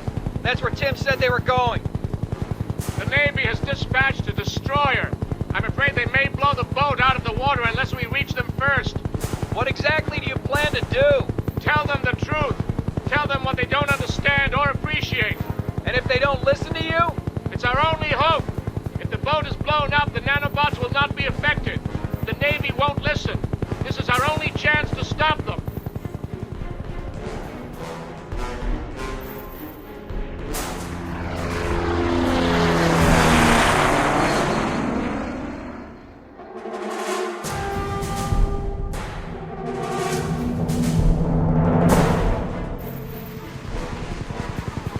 Is that your boat? It should be, but I don't see the floating garbage. These are the right coordinates, but all the garbage must have drifted away. Doc, it's 2 miles wide. It'd be hard to miss. Maybe they ran out of fuel. Or worse, maybe your little spiders got into the fuel tank. It's possible. They seem to be drifting without power. Wait a minute. Look at the ocean. Is that the sea bottom we're looking at? Good God! The water is more than 1,000 feet deep in this location, and you can see the bottom. It looks like your little inventions work. Something's not right. The clarity of the water, I don't understand it. CG Base, we have a ship in distress. Pilot, what did you say? Look below. Your research vessel's taking on water. We're gonna have to go in for a rescue. How many did you say were on board? 3 young men. It's going down fast. It looks like they scuttled the boat. I don't think they like you, Doc. It's not about me, and they didn't scuttle the boat. It's about the nanobots. Look, the hull of the boat is disintegrating. What's going on? This is exactly what I feared. The hull of the boat is fiberglass, a petroleum derivative. The nanobots don't know the difference. They consumed the plastic garbage until the island was gone, and now they've turned their attention to the fiberglass hull of the boat. That's gonna put a real dent in the boating industry. Mace, this is CG-14. The ship has sunk, and the 3 people on board are in the water. CG-14, initiate rescue. Roger that. Oh my God, what's happening down there? Oh, wait. Mace, CG-14. The boat sank, and the 3 survivors, they just disappeared. We can see no survivors. The boat went down fast. It must have sucked them down with it. The water's so clear. Oh my God. This can't be happening.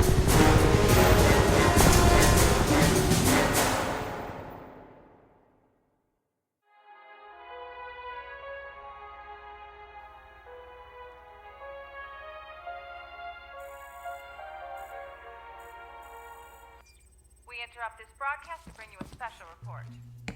The United States Coast Guard has announced that thousands of distress calls have been received across the Pacific Rim in the last 48 hours. According to the Department of Homeland Security, the alert status in the United States is code red, as a combined Navy, Coast Guard, and international effort has been assembled to deal with the crisis. Latest reports indicate that numerous ships, yachts, and pleasure craft have sunk unexpectedly and abruptly along the entire Pacific coastline. All watercraft are being ordered to stay in port, with the exception of naval vessels involved in the search and rescue efforts. Stay tuned for further reports. So that's the official story? No explanation, no information, just don't go in the water? What do you want us to tell people? Isn't there enough panic for you media types to roll around in? Media types? We're the bad guys? I think you're the one who's got some explaining to do, sir. I have nothing to explain to you. Well, maybe not me, but it looks like you got a small army of graduate students looking for some answers. Is it true? What Tim told us? Is it true? Tim, is he here? Where is he? He's gone. He stole a boat from the marina. He's going out to find his friends. Before he left, he told us what they did.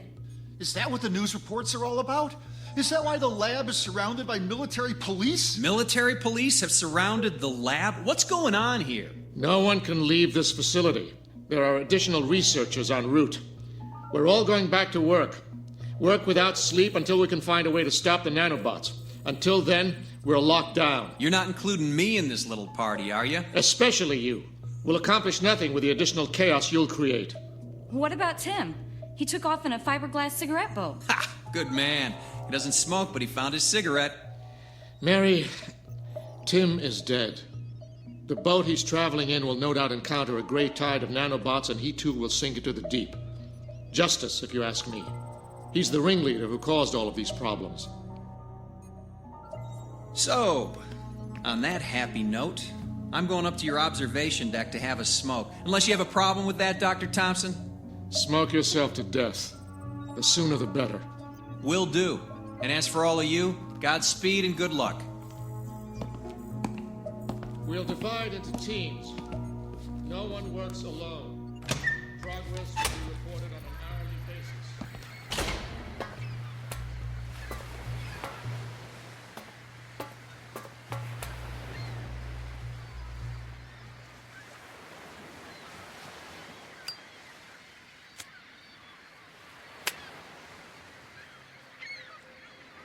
Excuse me. Can I bum a smoke off you? Hello, Tim. I heard you were dead. Sounds like Mary did her job. She's one of us, you know. I figured if Thompson thought I was dead, I'd have a better chance. It's one way of looking at it, but a better chance at what? Sounds like you and your friends have done enough. Getting away. Oh, nice. You and your beer-drinking buddies caused thousands of boats to sink, and all you want to do is get away. Yeah, that's saving the Earth for you. We didn't know. Thompson told us nothing. We thought the same thing you did, that he was trying to make a world-saving technology. And then we found out it was nothing more than a profit center for the companies and governments destroying the Earth. That may be true, but I gotta tell you, Timmy, there's a big target on your back these days. That's why I'm getting out of here. You staying or coming with me? So you're just gonna run away? Do you know what happened to your friends out there? They're dead, you know. I heard the boat sank. There's more to it than that, Timmy boy. Your nanobots can't seem to tell the difference between a plastic bottle and the plastic hull of a boat. If it means the end of plastic on the planet, who cares? You know, you need to work on that attitude. They knew what they were doing was dangerous. Oh, really? Did you tell them that before they left? Did you tell them they might find themselves in the water 1,000 or so miles out in the ocean? Why didn't you save them? Was that their punishment? Punishment? You want to hear about punishment? Listen, you hear that out there? That's the sound of billions of your little bugs out in the ocean. But hey, what are they eating? There's no oil slick, no boats out there, but the sound of them. More and more eating and duplicating. Your friends didn't drown out there, Tim, and we didn't abandon them. We watched as a gray stain in the water enveloped them. Your tiny little spiders consumed your friends alive right before our eyes until there was nothing left but clear water down to 1,000 feet. That's not possible. You left them to die. You talked them into it. You're the guy with the big ideas. You sent them out there and they were eaten alive by your little nanobot friends. I didn't know. I didn't know. Thompson never tells us anything. We tested them in the lab. All they ever consumed was petroleum-based products. They only consumed what you fed them. You had them in sealed glass tanks and tested for what you wanted to see. Too bad you didn't stick your hand in there just once. Things might be a little different now. Things don't sound like they're getting any better. We gotta get out of here. We? Aren't you confusing me with your co-conspirators down there in the lab? You stay if you want, but you're gonna die. Look. What the hell? The nanobots. They're crawling up on land. They're consuming the plant life and the bacteria in the sand on the beaches. Anything organic, anything that's carbon-based. They don't know the difference. Tim, we have to get out of here. Let's go. No, we can't go that way. They've invaded the lab. You! What are you doing here? Marine! What? Close the hatch. Maybe we can keep those things off the deck. Do you realize what you've all done? Look! They're spreading! Those people, the soldiers, the bots are all over them. They're approaching the foundation of the lab. Thompson, how do we get out of here? Unless you can fly, Mr. Harrington, I'm afraid you have no options. They won't get up here. They can't. Can they? No. The foundation and walls of the building are composed of stone, concrete, and steel. They need carbon and water to spread. So it's over? No, Mr. Harrington. I'm afraid it's just beginning. Do you see that creek over there? They're moving upstream. Like the veins and arteries in an organism. consuming every carbon-based life form in their path across every continent, no doubt. We have to get out of here. We can't stay here. When Mr. Harrington sprouts wings, maybe he'll take you with him. Thompson, what are we supposed to do here? We wait, Mr. Harrington. You see, all humans are carbon-based life forms. It's not petroleum the bots are after. It's the carbon and the oil. That's the trigger. That's what I was trying to solve. But none of you could wait. So now we wait here. Wait until they move on. Or they die. Yes, that's also an option. Of course, given the fact that they have a life expectancy measured in tens of thousands of long years, that would be a very long wait.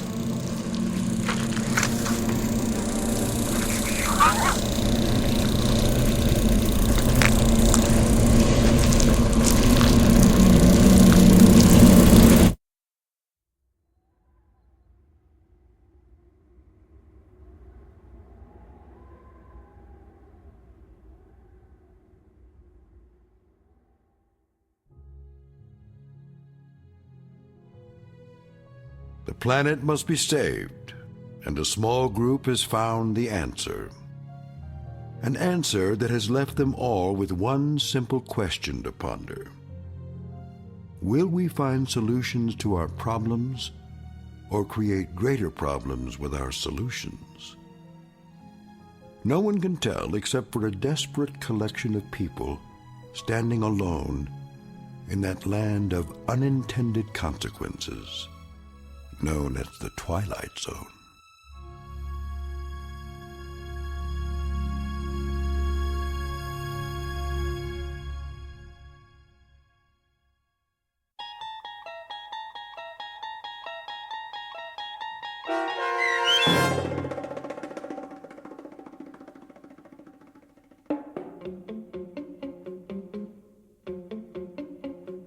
The Nanobots, starring David Pasquesi with Stacy Keach as your narrator, was written for The Twilight Zone by Steve Newby. Heard in the cast were Christian Stolte, David Darlow, Joby Cerny, Lisa Wolfe, Doug James, Bree Swartz, Steve Newby, and Carl Amari. The producers of The Twilight Zone wish to thank CBS Enterprises and the Rod Serling Estate for making this series possible. This copyrighted radio series is produced and directed by Carl Amari for Falcon Picture Group. Sound design, custom Foley effects, recording, and editing are produced in the Cerny American Sound to Picture Theater by sound designers Craig Lee, Bob Benson, Todd Beyer, and Tim Cerny. Music for The Twilight Zone is provided by CBS and American Music Company Incorporated, New York. To learn more about the Twilight Zone radio dramas and to download episodes, including 3 free episodes on our homepage, visit our official website at twilightzoneradio.com. Doug James speaking.